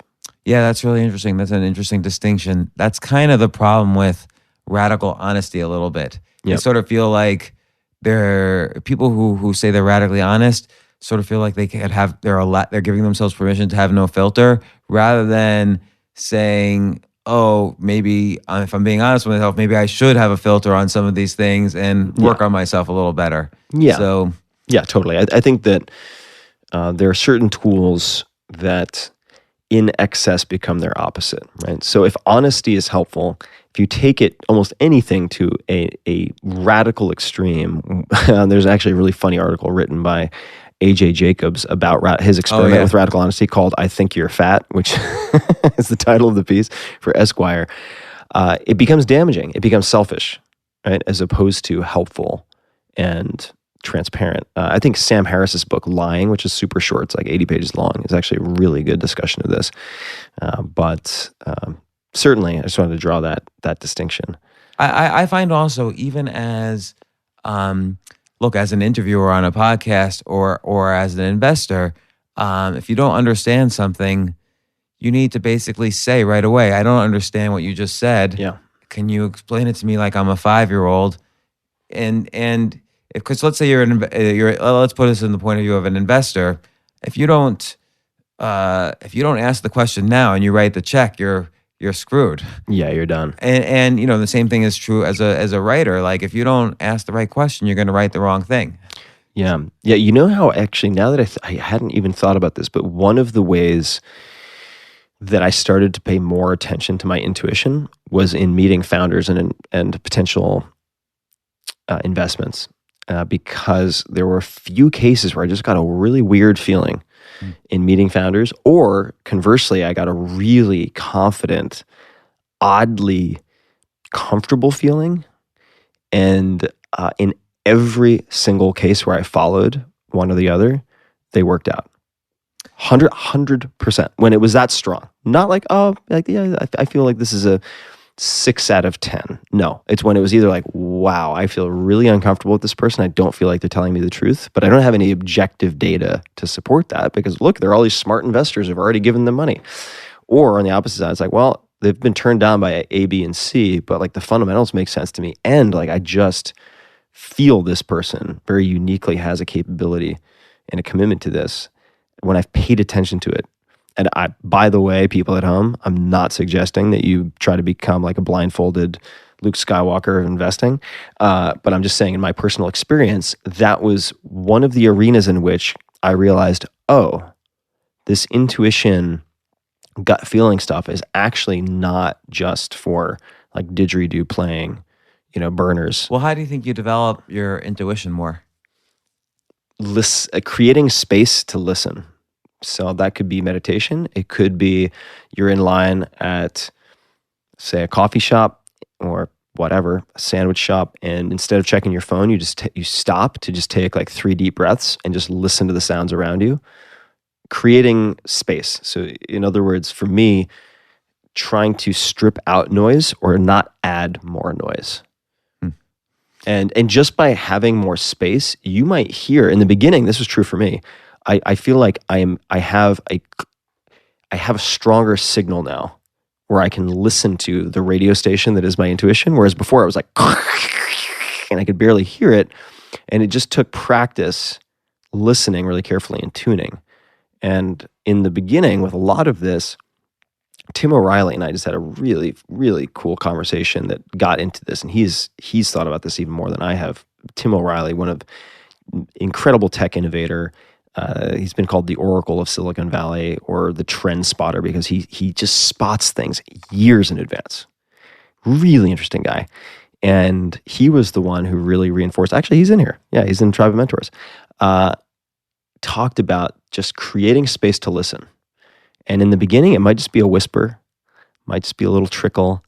And then over time you hone it and you're like, okay, no, now I can tell. Instead of the third meeting, I know right now I cannot work with this person because it's on multiple levels, it's a non-fit. And you can then make faster, better decisions for everybody.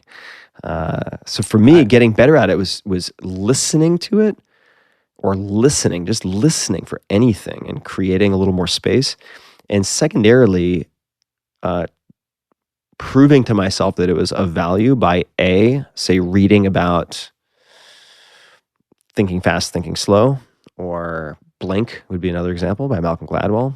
Cases where that intuitive, rapid thinking, sort of subconsciously aided thinking, is both better and in some cases more complete than endless pro and con lists. And then lastly, just noticing in a few circumstances when I created a little bit of space, like, oh wow, I actually made much better decisions when I listened to that first impression. That's how it's worked for me. So I like this this next quote, and this chapter is about John Call, who's John Call, yeah, otherwise known as Juji Mufu. This guy's hilarious, and he's also freakishly athletic and strong. He's an acrobat. He's What's an anabolic He's acrobat? Nicknamed the anabolic acrobat because he looks like a bodybuilder. He's a humongous guy, yet he can do splits in between chairs and backflips and all sorts of capoeira moves and parkour movements, free running movements, I suppose better said. And just has the most peculiar and awesome sense of humor. I first found him a few years ago, and he's become a phenom on Instagram. And I think he's going to have a really, really, really long career in whatever he chooses, because he's also switched gears so many times.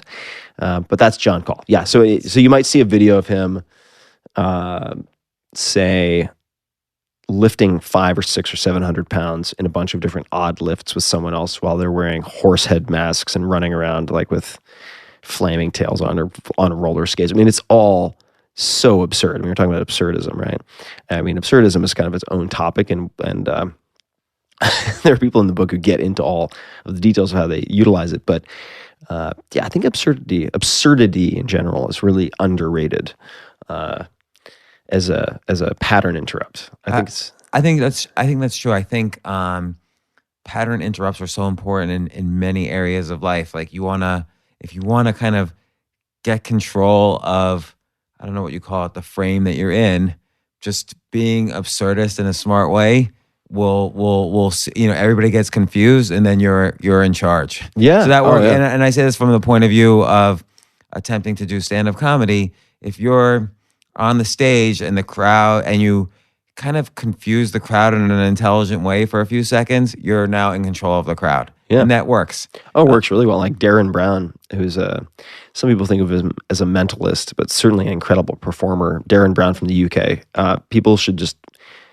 look up on YouTube, Derren Brown, and you can see him do things like pay people in New York City with a wallet full of bright white bills printed out on printer paper, but cut to the same size as bills. It's unbelievable what this guy can do. And it's just a game of confusion. I mean, and misdirection for the most part. But yeah, so the John Call, I just had to include because I think he's so unique. Well, I like this quote, if you can't laugh at it, you lose. Yeah. Which is so interesting because there's lots of painful situations where we can all be sitting in a hospital waiting for news, but it's still important to, I don't know, laughter cures the body. Laughter does cure the body. And the point that he makes with this too, I'm just going to pull this up real quickly. Did you take control of my book? I did just take control of your book. It's absurd. I know, it's absurd. So his answer to, if you could have a giant billboard anywhere with anything on it, what would it say and why? And his was, if you can't laugh at it, you lose. But the point he makes, right, is that the exceptions to the quote suggest a powerful lesson. This is what he says. You wouldn't laugh when people die, especially someone you love, but that's because you can't always win in life. Sometimes we do lose, but we better be able to distinguish between real loss and weakness of character. getting a scratch on your car, forgetting to take the trash down to the curb before the weekly pickup, or annoying things, that you probably should be laughing about sooner rather than later. And then it goes on and on. But it's also the contrast, right? And the realization that, sometimes in life you do chalk up a loss. Well, and also I think even when someone dies, often the best funerals is when people are in the eulogies are talking about the funny or fun things that this person reminds you of. Oh, totally. So totally. That often creates a lot of fun, or a lot of relief. Relief, yes. I liked all of the interviews, but I've been focusing a little bit on the quotes you're pondering because they're a little easier to talk about. I like this one. This was like a Chinese Zen monk. Somebody's asked, what is the seed of enlightenment? Yunyan said, freedom from artificiality, which I think is so important. Like we could spend our whole lives being artificial, and then what were you by the time you died? Yeah, you were an actor. Right. And I think sometimes people give the advice, just be yourself. And I think that's very hard advice to follow because we're all many things. But I think just hyper vigilantly trying not to be artificial is super important. It's hard for me to know who I am, but I definitely know when I'm being artificial. Yeah. I mean, when you're doing something that's discordant, right? Like when you have that internal conflict over something that you said or are planning to do or committed to, like you feel that, right? And I think part of the reason it's so hard to know yourself is that everyone's a work in progress. I mean, like every breath you take, every, say, outing you choose, you leave at 1:15 p.m. instead of 12:45. Like that's a life-changing event. Like the external world, your entire experience of that day is different because you chose a different time. And since you're a work in progress, it's very hard to know yourself, but there are certain deep, essential characteristics or values or predispositions. And when you violate those, you feel the artificiality. And or you don't because you're not aware, because you're afraid to not make money, or you're afraid to lose your job, or you're afraid to lose the relationship. When people see the real you, even though that could be the most powerful potion for success. Yeah. I mean, I guess there's, God, I'm blanking on who said this, but it was, I'd rather fail in freedom than succeed in chains. And I mean, that relates to artificiality, right? Would you rather people love you for something you're not, or have a smaller group of people love you for who and what you are, who you are and what you can do?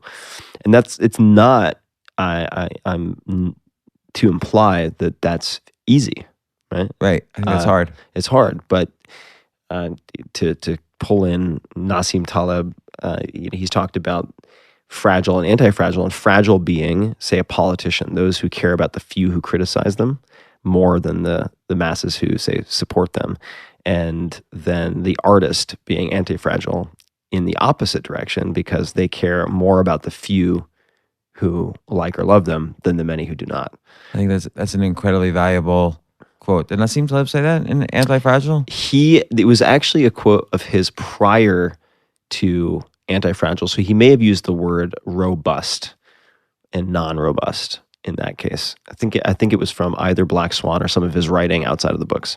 You know what? I take it back. It was from The Bed of Procrustes, just his short book of aphorisms. Right, because Anti-Fragile, I've spoken to him about, and it's very much economics based. And I spoke to him about it because I was worried about being personally fragile. Yeah. I wanted to be personally anti-fragile, both in a medical sense and in an emotional sense. Yeah. And that's very difficult. I think with this next book, he's dealing with that skin in the game. But so then you have, I don't know how we've both had, I think, Amanda Palmer on our podcast, right? You've had her, I've had her on.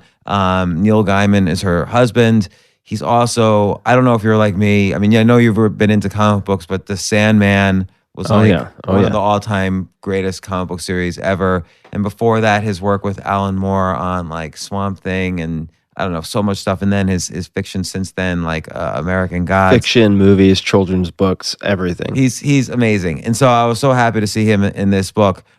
Your pull quote from him is, stop doing whatever else I am doing because it isn't actually work, and go and write something, which I guess implies for him, he knows his strength is, and his love is writing. So everything else he's doing is not writing. So he might as well be writing. Yeah. And his commencement speech is one of the best commencement speeches I've ever seen, which I encourage everyone to check out. You can find it for free on the web if you just search Neil Gaiman, Gaiman, commencement speech. But the punchline, or I should say the headline, is "Make good art." Like, when in doubt, make good art. And he talks about that, and it's beautifully delivered. But this is a reminder, and there's another one that's related to this in here. It might be Sarah Lewis, but I could be off. But like, the main thing is to keep the main thing the main thing. Right? So That's really important. yeah. And I think people forget it. You can divide yourself up into, many different things that you're focused on and do nothing well. I mean, that's the whole cliche of, if you try to do everything, you're going to do everything half-assed, or I'm misquoting the cliche even, but he has some advice though about how to stay focused so he could have the best possible writing. So he says, he asks himself, and this is Neil Gaiman, have I had enough sleep? Have I eaten? Would it be a good idea to go for a short walk? And those three things are really important, because your body is where all of your energy comes from. And maybe a little bit too from lack of stress and so on. But if you sleep to rejuvenate, and people think, oh no, I only need 5 hours of sleep. No, you need 8 hours of sleep. I need probably 12. But then have I eaten? People don't eat food is the gas for the car. Like, you need to eat well. And would it be a good idea to go for a short walk? That's kind of a precursor to exercise, but you don't even need to exercise probably as much as you exercise, Tim. But sometimes a walk is like just moving the body is important.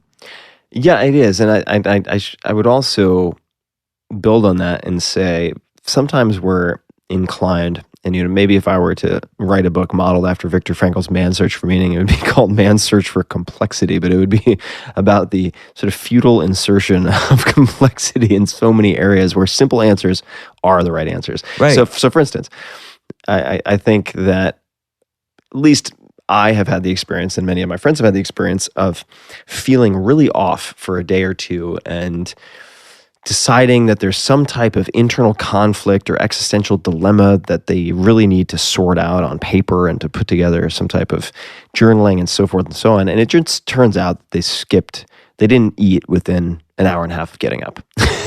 And so what they really need is just like a small handful of macadamia nuts in the morning before they forget. And that's the answer. They don't need to figure out all of the riddles of the universe. It just so happens that they skip breakfast for 2 mornings. And that's it.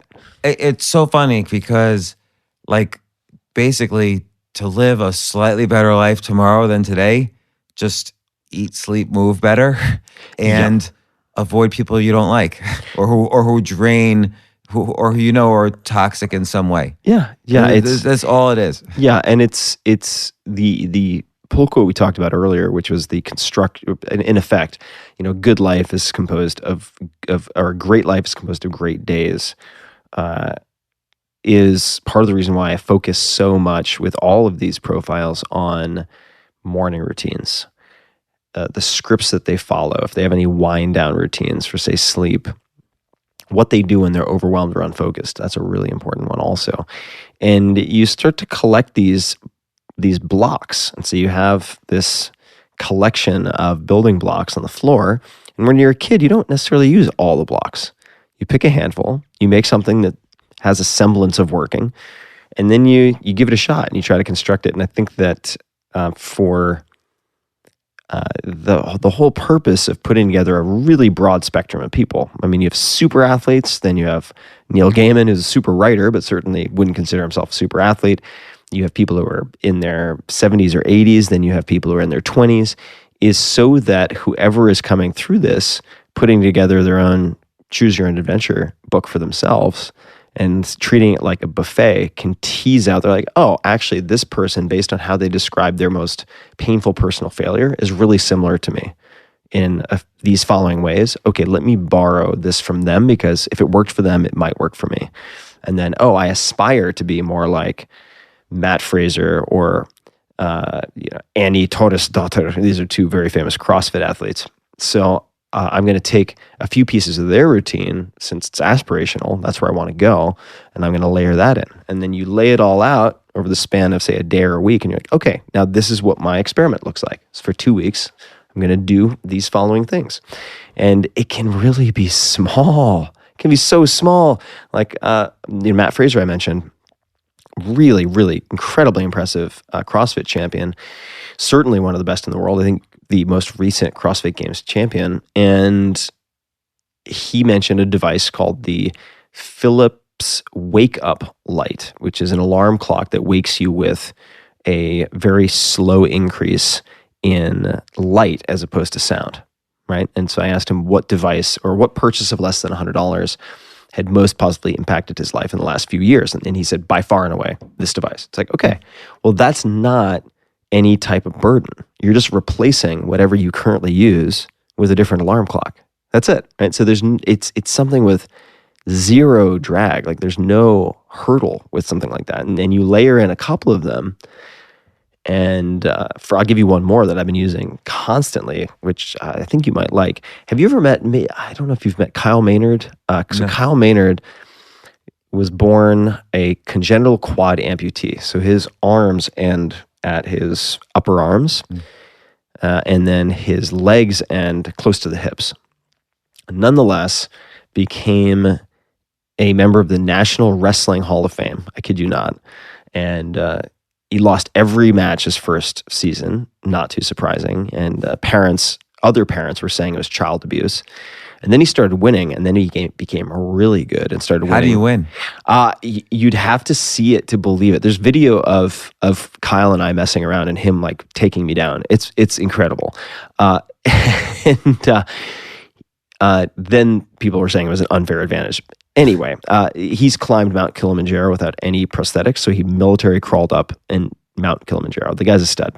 And he was taught by a really well-known CEO this mental rule of thumb or a heuristic that really helped him to make decisions. And it was, when you're considering, say, a new hire or a speaking engagement or an opportunity or an invitation out to a meal, rank it from 1 to 10, but you can't use a 7. And that's fascinating, that line. Yes. The last part is the most important. So, which by the way, is absurd. Right? Yeah. So that's where you inject absurdism to sort of wake people up and say, okay, like, because at first I'm thinking, okay, I can rank everything from 1 to 10, but like, it's absurd to just take out this random number 7. Now it is, but there's a logic to the seeming absurdity. Okay. Right? Because 7 is like the non-offensive Switzerland of answers. It's a very safe B student answer. Whereas if you remove the 7, now you have to evaluate and give it either a 6, which is barely passing. So that's a no. So that's barely beyond acceptable. Or it's an 8, which is I'm quite stoked about this. Right. And that has made my decisions about so many things so much easier. So let's veer into that, because a lot of your questions that you ask every single person revolves around, how do you say no? Or why do you say no? How do you say no? What's the best? What's the best? Do you hurt feeling? What's the language? What's the approach? What's the template? And what I love here too is, and this is the whole process is art thing. Like someone wrote, Wendy, what's her name? McNaughton says no to you on, she doesn't want to do this, your questions. She doesn't want to answer your questions. She doesn't want to be in this book. And you asked, can you put her rejection letter in this book? Yeah, it was because she sent me, she was just out of bandwidth. And so Wendy's an amazing illustrator. I recommend everybody check out her work. You've probably seen her work and just don't know it. And she sent me such a thoughtful, well-crafted rejection letter that I asked her if I could include the rejection letter, because I thought this is a really beautiful, well-constructed letter for letting someone down, where I don't feel, I'm disappointed that she's not in the book. But she is in the book. No, exactly. She stands out. Yeah, well, there are 3 of them, right? So, I mean, I was turned down by many, many people. But there were many turndowns that were so good, I asked him if I could include them in books. That includes, Neil Stephenson, who's one of the most incredible science fiction writers ever. I mean, Snow Crash, Cryptonomicon. The guy is incredible. Danny Meyer, restaurateur, Shake Shack, and many, many, many others. And their approaches were so different, but had shared DNA in so much as they were well written and were clearly a no, right? There was no, hey, reach out to me in 3 months and maybe we'll talk about it. There was none of that. It was clearly, no, I can't do this. But done in such a elegant way, exactly, that I came away having more respect for them and no ill will. I was like, okay, these need to be in the book. So yeah, so a lot of it is focusing on saying no, partially because, and you know this, and I think many people maybe instinctively feel this, that most wasted time and wasted years and so on, when you add it all up, certainly wasted years, is not from chasing terrible ideas. It's from saying yes to all the sevens. It's saying yes to all of the invitations and commitments and so on out of guilt or fear of missing out or obligation. That's what you drown in.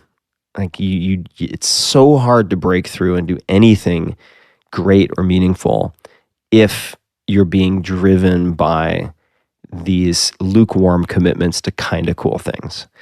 So to defend against that, having different approaches and templates and tools for saying no is hugely important. It's so important. And for me, I'll show you here. I'll show you something, and people won't have this graphic, but you can explain what you're seeing. The more you are exposed to the public or have even a small degree of success, the harder this becomes. I mean, the higher the volume of inbound that you receive. And also people get very disappointed. So I mean, look at the top left. Those are my unread email. What's the number count? 354,799. Yeah. Unread emails. So wait, hold on. Oh, you got me beat? Oh, You might have me beat. I don't know if I have you beat. And by the way, this is not a competition I encourage you to engage in. Okay, look at my unread emails. Just wow. I don't have you beat, but that's very, very respectable. 282,084. And these are not and for you and me, these are not the spam emails. You know, the one that stresses me out even more than that is the fact that you have 3,341 drafts. Yeah, because sometimes I'll start and I'm like, okay, I don't really feel like it anymore. So, oh my God. So, all of that is to say that very often it seems the people who just become, in the minds of many, legendary icons are not like the untouchable Michael Jordan, Pablo Picassos of everything. They have a few things that they're quite good at. They might not even be the best, but they're really, really, really, really good at saying no to distractions. And they're really good at not getting sidetracked. I think Steve Jobs is an example of that. And there's a quote from him on saying no in this book somewhere, but it's not the one thing that you say yes to, it's the thousands of things that you say no to that define what you can do. I think it's such an important concept. I mean, look, I even wrote a book called The Power of No. Yeah, right. And yet I'm not that great at saying no. I mean, the reason sometimes you write books, and you know this from writing these books, you write a book because the topics are hard for you. And so like Brad Pitt's not going to write a book about how to meet girls. That would be a useless book. But if for someone like me to write a book like that would probably be the most amazing book in the universe of the topic. So it's the same thing for me with The Power of No. Like it's I've had to learn so much just to say one no. It's so difficult, but it's so important. It gets easier. Just like the meditation, just like physical training, just like my eating a Chipotle burrito bowl with no rice and blah, blah, blah. I can give you the exact specs every day for lunch. Once you templatize it, once you practice it, it becomes something you can put on autopilot, right? So the saying no for me has been so difficult in many cases historically. And now I have a handful of phrases, right? I mean, that's like, it's incredible how a handful of phrases can change your entire life because it makes it easier for you to say no. I'll give you one. This, I remember I got declined. I mean, I get rejected and declined for all sorts of stuff all the time. And I remember I got one from someone. I really wanted to have coffee or lunch with them, and I'd met them in person, had dinner with them before. Right? Can you say their name? No, I don't want to. I don't think they'd mind, but I'd rather err Okay. on the side of being safe. Very well-known business icon, billionaire, and I asked, and I had a very specific reason. It wasn't, hey, can I pick your brain over coffee, which is the worst request you could ever Right. make of any busy person, by the way. But it was something like, I'd love to ask you about A, B, and C. Perhaps we could grab a coffee. And that was my hope. And the response was, I'd really love to do that, but I'm taking a meeting, what did he say? I'm taking a meeting vacation or I'm on a no meeting diet. I've received 2 different versions of that for X period of time. So it wasn't explaining the specifics of why he didn't want to meet with me. It wasn't personal. He was just on like a no, and I've used that for so many things. No, I'm currently on a no conference call diet. Or I'm taking a vacation from in-person meetings for X period of time across the board as a policy. I feel like that could be true that he's doing that, or it could not be. For me, it doesn't matter. It's okay. It worked, and it doesn't matter on some level if it's offensive. I mean, you have to defend your time. But it was so short. Here's the thing. It wasn't like a 5-paragraph decline because that takes a lot of time in and of itself. Right. And you can't argue with it. Yeah, you can't argue with it. And that's the other thing. And I've heard you mention this before, which is, actually, I think it was in Tools of Titans, where he talked about not giving someone an explanation because then it gives them grounds for trying to counter. Right. Right? You just say, no, I'm sorry, I really can't make it. Which is really the hardest, but that's a good practice. Yeah, it's a great practice where you say, really wish I could, just can't make this work. Wishing you luck from the sidelines, Tim. Boom. That's it. Yeah. End. And that's another line, by the way. Like, wishing you luck from the side. I'll be cheering for you on the sidelines. That's a good Is one that I borrowed from somebody else. I think maybe Guy Kawasaki sent that to me at one point.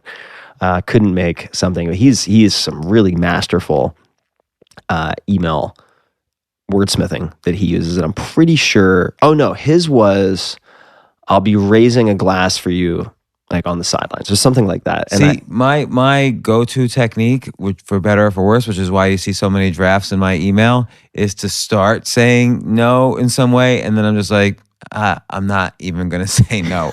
I'm just not going to respond. Yeah. They might hate. Usually what happens is people hate you. Because I've done this so many times, people hate you for between 1 and 6 months, and then they really like you after that if you communicate with them. Because they're like, oh, he's back from the dead. Where were you?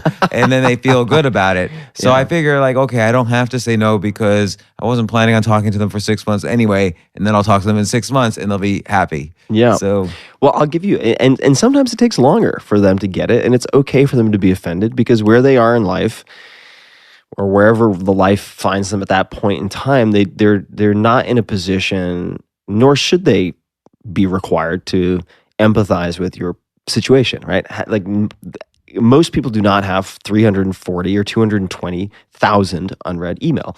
And so it's impossible for someone who's, say, I'll give you a personal example. This might be amusing.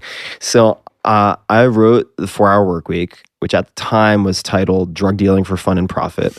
That was the working title because that was the name of this lecture that I taught twice a year at Princeton, High Tech Entrepreneurship. Okay. And I've put together spiral-bound galleys.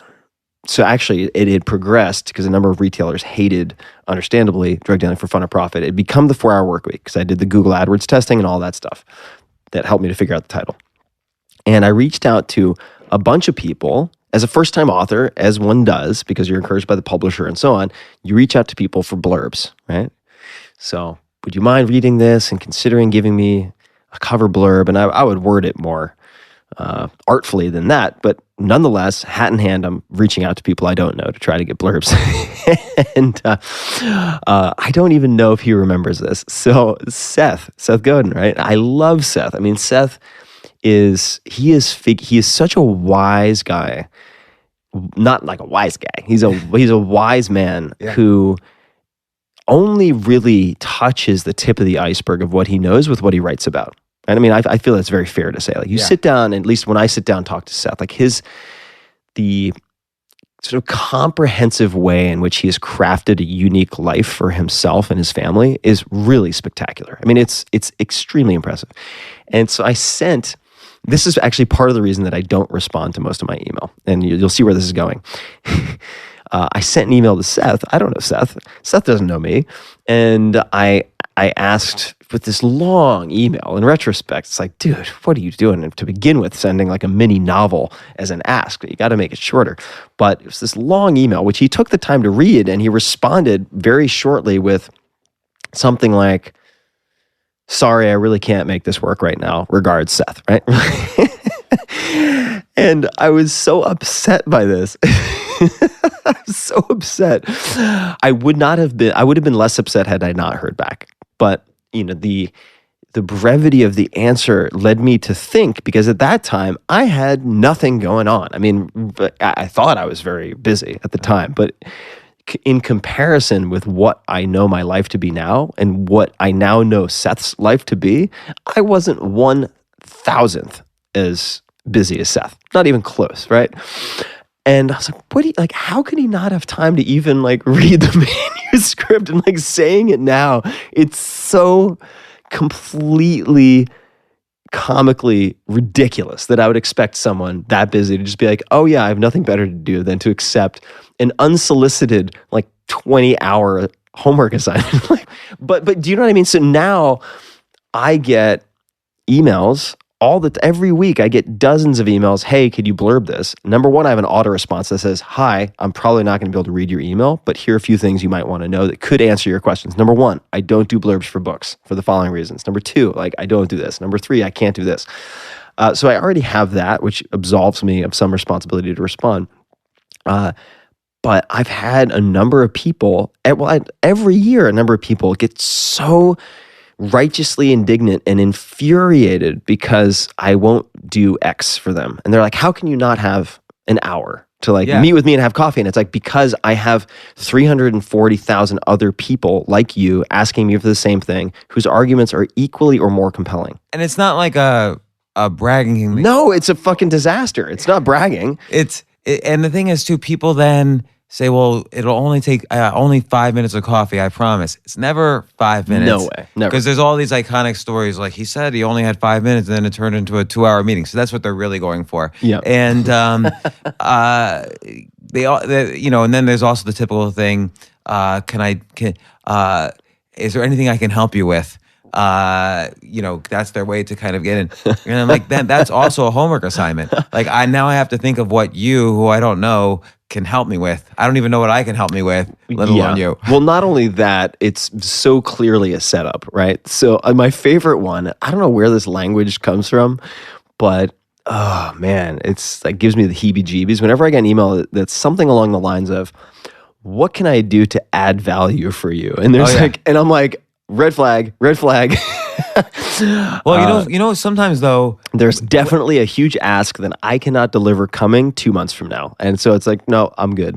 I had someone who was doing that with me for years, okay, and just popping up every few months, is there anything you need help with? So finally I said, yeah, and I gave him this impossibly huge task.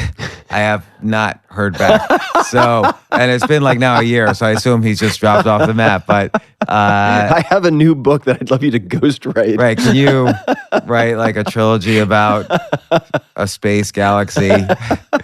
Let me see. I have notes all over here. Let's take some of these. I thought this one was good from Annie Duke, the poker player. Yeah. When two extreme opinions meet, the truth lies generally somewhere in the middle. Yeah. So I think that's really interesting. Mm-hmm. It is, and it's also meant. The reason I chose this for myself is that I can have very strong, what many people would consider extreme opinions or perspectives on things, and I would like to believe that sometimes they're accurate. An accurate reflection of reality. But it's a reminder for myself that if I meet someone who seems diametrically opposed, that it may just seem that we're diametrically opposed, or that we are opposed, in fact, but only in that small sliver of life that is this one opinion about one subject. So not to throw the baby out with the bathwater just because we disagree on one thing that is very polarizing. Abortion in that case. Yeah, maybe. I'm practicing my stand-up Yeah, comedy. no, this is good. You got to work on your material.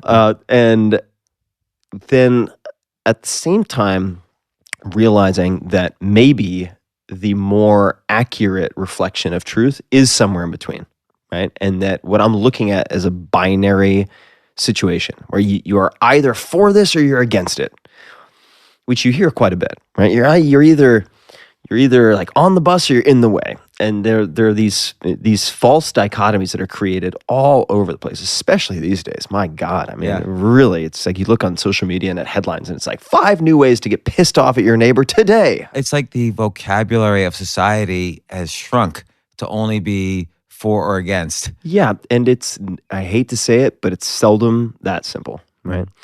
And when for instance, I went on this meditation retreat recently, and I heard someone say, who was very, very insightful in many, many other ways, but this caught my attention because I disagreed with it, which was any human being who kills another human being has to be at the height of confusion. And I was like, well, that's a very strong statement. Any human being has to be. I'm very more and more cautious about the always, never type statements. And that's just patently not true as far as I'm concerned, right? It's like if someone gave you a gun, they said, I'm going to shoot your kid in the head unless you put a bullet in my head. You're not confused. You're making a very, very rational decision to put a bullet in that person's head. And so there are, the hypothetical. Your guide to parenting? Tim Ferriss's Guide to Parenting. Parable number 1. What if? No, I think the Guide to Parenting is going to wait a long time if it ever happens. But first, here's how to build a DIY Skinner box. No, I'm not going to put my kid in a Skinner box, people. But the effort to live in the gray, I think, is really important for a reflective life with some degree of inner peace. And there are people who disagree with this. There are some people who function very well with black and white for all things. And there's some jobs that I think support that. Well, it's interesting relating to the jobs. So I went to graduate school for computer science, and I found that everybody was either super, super libertarian or super, super liberal. Because then it's like an algorithm. How do you feel about this topic? You can run it through the libertarian philosophy, which is like a 1 or 0, or you can run it through the liberal philosophy, which is like 1 or 0. And they seldom met in the middle. Yeah. Now, it's important to look at this quote in the context of or all these quotes, it's important to look at the context of who's saying it. Annie Duke is a great poker player. She constantly is living in a gray area of probabilities when she's making her decisions. And so even if you should play your pair of kings in a certain way almost all the time, if someone just 3-bet you around the table, maybe they might have a pair of aces. You have to deal with probabilities. You have to deal with the gray area. Yeah. And that comes up repeatedly. There are a number of people who talk about having the courage to live in the gray and not revert to black and white views of the world out of convenience, right? Because it is more convenient to say, these people are good, these people are bad. Or always bet as hard as possible on kings. Yeah, right. Have these rules ready to go. Yeah, and at the end, in the end, or not in the end, throughout life, developing, and this is something you can training yourself to have a higher comfort level with uncertainty is, I think, one of the greatest gifts you can possibly give yourself. Being okay with saying, I don't know. And I say that more and more now when people come to me for advice on all sorts of things, and I am not qualified to give any advice on the vast majority of subjects, but they want me to comment on something. They'll be like, how should we fix violence in inner city schools? And my answer, which is very dissatisfying for something like that, is I am not remotely informed enough to have earned an opinion on this subject. I don't have any of the information, so I have no idea. I wish I could help, but I don't have any qualified opinion. And that's a really, really important type of answer to be able to give, I think. I think it's extremely important because most of us don't know anything about anything. Yeah. And we're constantly ranting and giving opinions and so on. I was on a show last night. It was a live podcast about relationships, and there was a panel and there was an audience and there was a host, and the final thing was, what advice would you give about relationships? Now, everyone on the panel and everyone in the audience was single. So and everybody's giving advice. And so when it came to me, I said, just the fact is, right now, this moment, we're the complete sum of every choice we've ever made.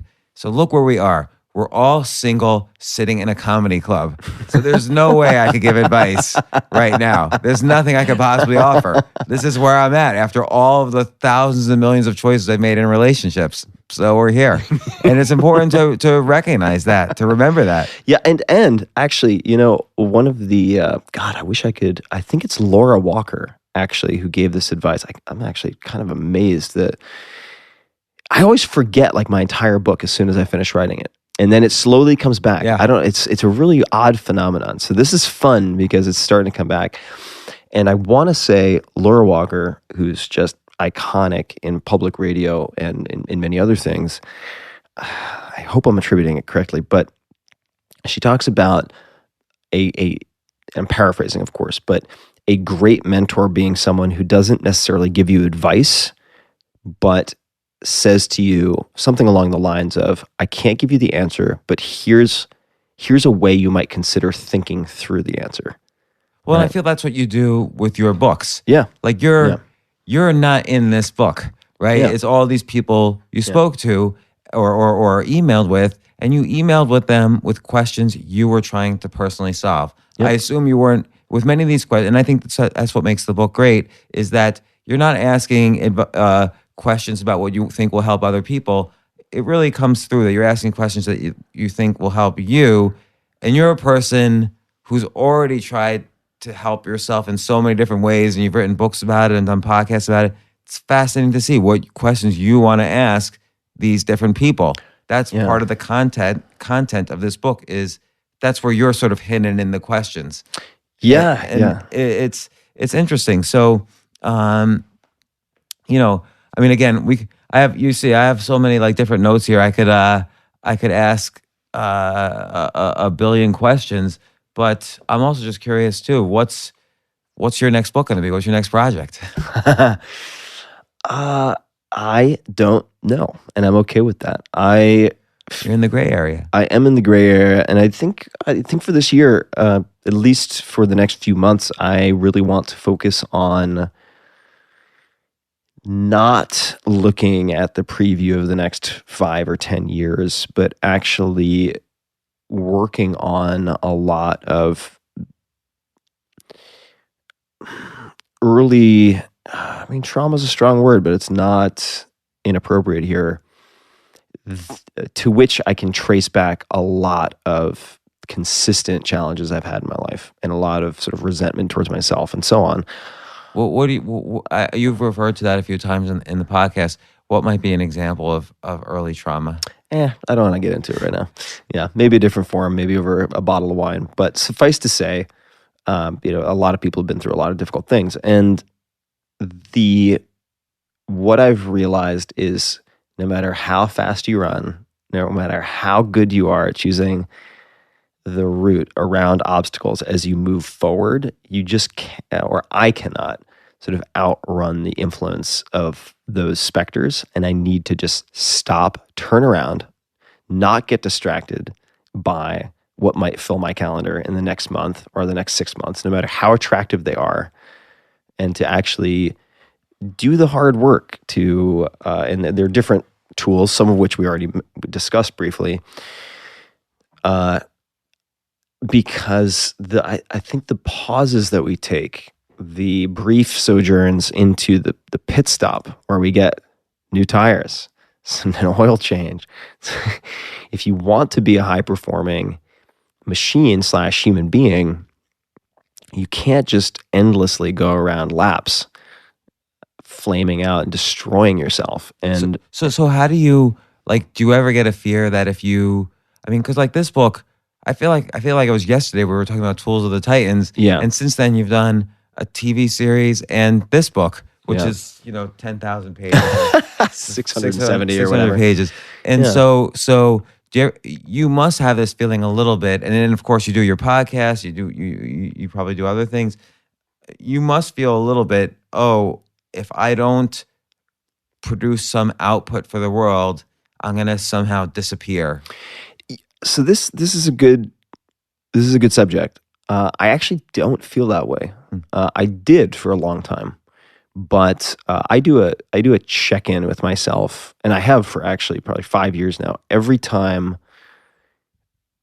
I'm taxiing for takeoff in an airplane or about to land, I send love to a handful of people I deeply care for, certainly including my family. And then I ask myself, would I be okay dying right now? Right? And it's just like, how would I feel given what I'm committing to, given what I'm flying away from or flying to?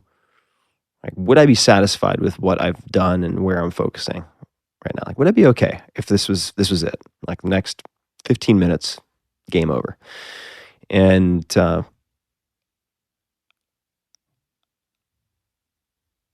answer's been yes for a good year, and that's not a desire to die. I have no desire to die, but I don't feel like I would die with the music inside me. And I think a big part of that, quite frankly, was scrapping my entire TED Talk literally like a week before stepping on stage and redoing it and getting up and talking about the very real and dangerous darkness that I've brushed up against and the close call with suicide in college and all of that, to just get it out of my system and into the world, and hopefully a very helpful, prescriptive, tactical way where people are given tools that they might not have otherwise found. And I had such a sense of relief after doing that. I mean, once again, like joy/happiness was not really in my vocabulary at that point, but such an incredible sense of relief from taking that outside of my head and my heart and putting it out into the world in a form that could help people either not go through that, what I went through, or to dramatically defang it so that it's not as difficult. Or not as much stigma around the topic. Yeah, exactly. So after doing that, it's become easier for me where I feel like I'm okay. But it seems like that's, you're obviously a very hard-driven worker. Like you put together these amazing books, you come up with these ideas, you do the podcast. Again, all these things that we've talked about. And you talk a lot about the process and making the process easier and what's the cost to you. But one of your questions hasn't been, do I feel joy when I'm doing this process? But just then you expressed that there might have been some joy, or you related it to relief, but there might have been some joy and happiness from doing that TED Talk and expressing vulnerability. Do you ever think maybe, I've got a lot in me that will be joyful, that's also vulnerable, and I haven't really done that before, of just working on projects related to that? Yes, 100%. And in the last year and a half in particular, and for the first time with this book especially, there was another question which I didn't mention. So I would ask, what might this look like if it were easy?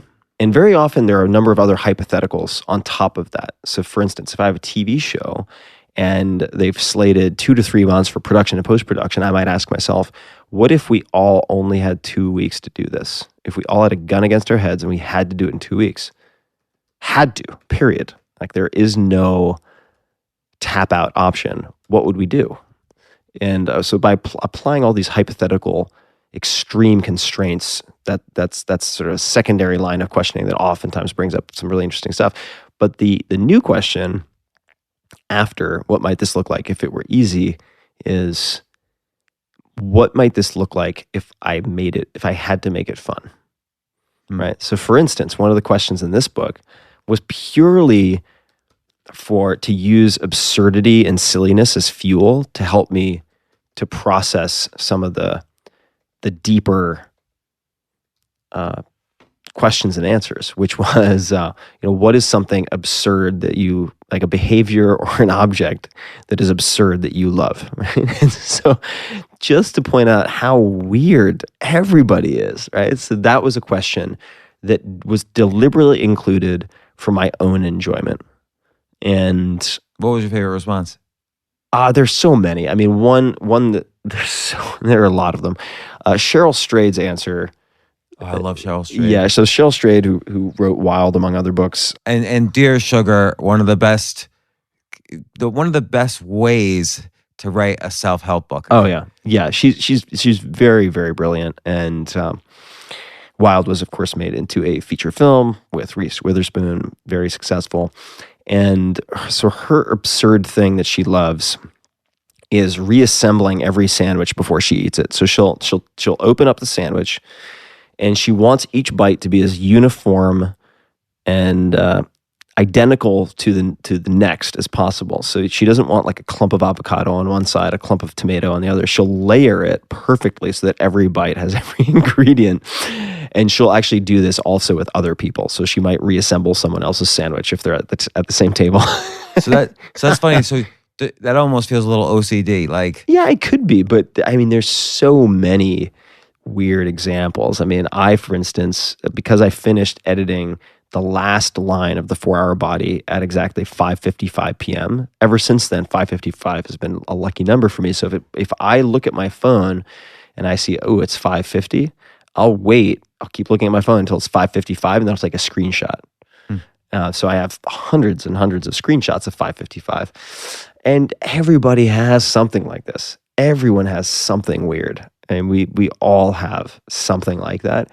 And it just injects a bit of levity and also humanity into it. It's like it's easy to imagine that these people who are really successful in a given field are just like the Terminator. They just prioritize, execute, done, next. And there are some people who are like that, but the vast majority are imperfect, flawed creatures with a lot of weird, almost inexplicable tendencies and superstitions and weirdness, who manage to build habits and good days because of structure and so on around one or two strengths. I think. Look, I'm gonna wind it down now. Finally, for you. I know I've tortured you enough, No, but you're good. I think that's kind of the essence of this book: is that people have to recognize their strengths. People have to figure out how they can have the energy to focus on those strengths. They have to have the ability to block out the things that won't emphasize their strengths or will hurt them in some way. And those things are very hard to do. That's why the 100 people in here have very different answers. And it's your process of learning this that is really the book. Like you really do get the sense that you're asking these questions for yourself. And that's why the questions and answers are so sincere from so many successful people. I couldn't even believe some of the people you got in this book. It's just incredible. It's incredible seeing all their answers. I don't know. I feel like I could talk to you for the next 6 hours. We should do like a podcast marathon at some point. But what should I do with my podcast for the next year? You told me last year what I should do. What should you do? I'd experiment with more formats. Yeah, because I usually do interview. Like this is a little bit interview/conversation. Yeah. And I like that better because we know each other. We have a history. Sometimes when it's pure interview, I don't enjoy it as much. Yeah. But I think the format thing is interesting. Like, what do you do to explore formats? I'll ask, what's the craziest thing that I could do with what are some of the craziest things I could do with my podcast? And I'll make a list of like absurd things. Like, I could do no sponsors. I could do one sponsor for all of it. I could do a 10-minute sponsor read in the middle, or I could have the same guest for 10 episodes. I could interview dead people, meaning like I could interview someone who knows let's say is a scholar of Benjamin Franklin, and interview that person acting as Ben Franklin, right? Like all these weird things. And then one might come up that did come up which is combined with what might this look like if it were easy, which was, what if I just got like a bottle of gin and some soda and started drinking drinking gin and soda, which I like, with some lime, and did a drunk dial episode. Oh, I like that. Yeah, people wanted to do Q&As, and I was like, well, doing a solo recording of answering questions is one way to do it. Doing a call-in show is kind of involved, so I don't want to do a call-in show. But what if I just did a post on social media and said, hey, go to this Google form, put in your Skype handle or your phone number, and from 7 to 9 p.m. ET on this date, I'm going to be calling people from Skype and drinking, and I'm going to get progressively drunker, which some people find really offensive, but whatever. It's like, I like to drink on occasion, so fuck it. And then I'll answer your questions. And so not only will you get a wide range of different subjects covered, but like I will get progressively looser as this goes on. And tried it, and I was fairly sure it was going to be a complete disaster. And it wasn't. It was a really popular episode. And so then, I had people say like, well, we want more questions from women. Okay, fine. So I did, Drunk Dial Ladies Night edition and just called women. And same idea, fantastically popular. So I was like, wow, okay, maybe this doesn't have to be as much heavy lifting as I think. So let me try another episode. What if I had like a roundtable episode, which I think you might have participated in one of them, where I take one question and send it to multiple people, and then they answer in their own time, and then we compile it into like, maybe that was the email you sent me. Yeah, that was it. That was it. And so then yes, it was, because then I had an episode on, I think it was how to say no, or when do you quit? How do you know when to persist with an idea versus quit something that isn't working?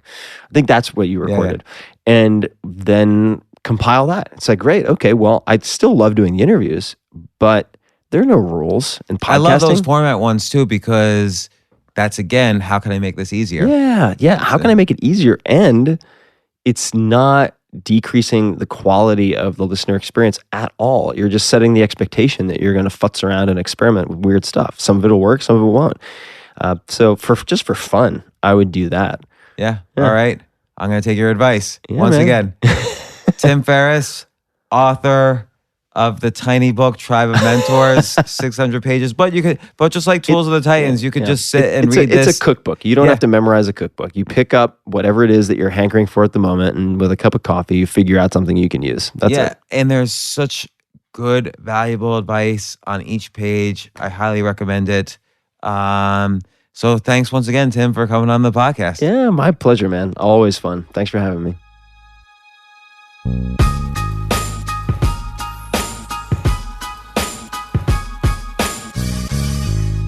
Hey, hold on. Before you go, don't forget I'm giving out for free whatever copies I have left of the Side Hustle Bible.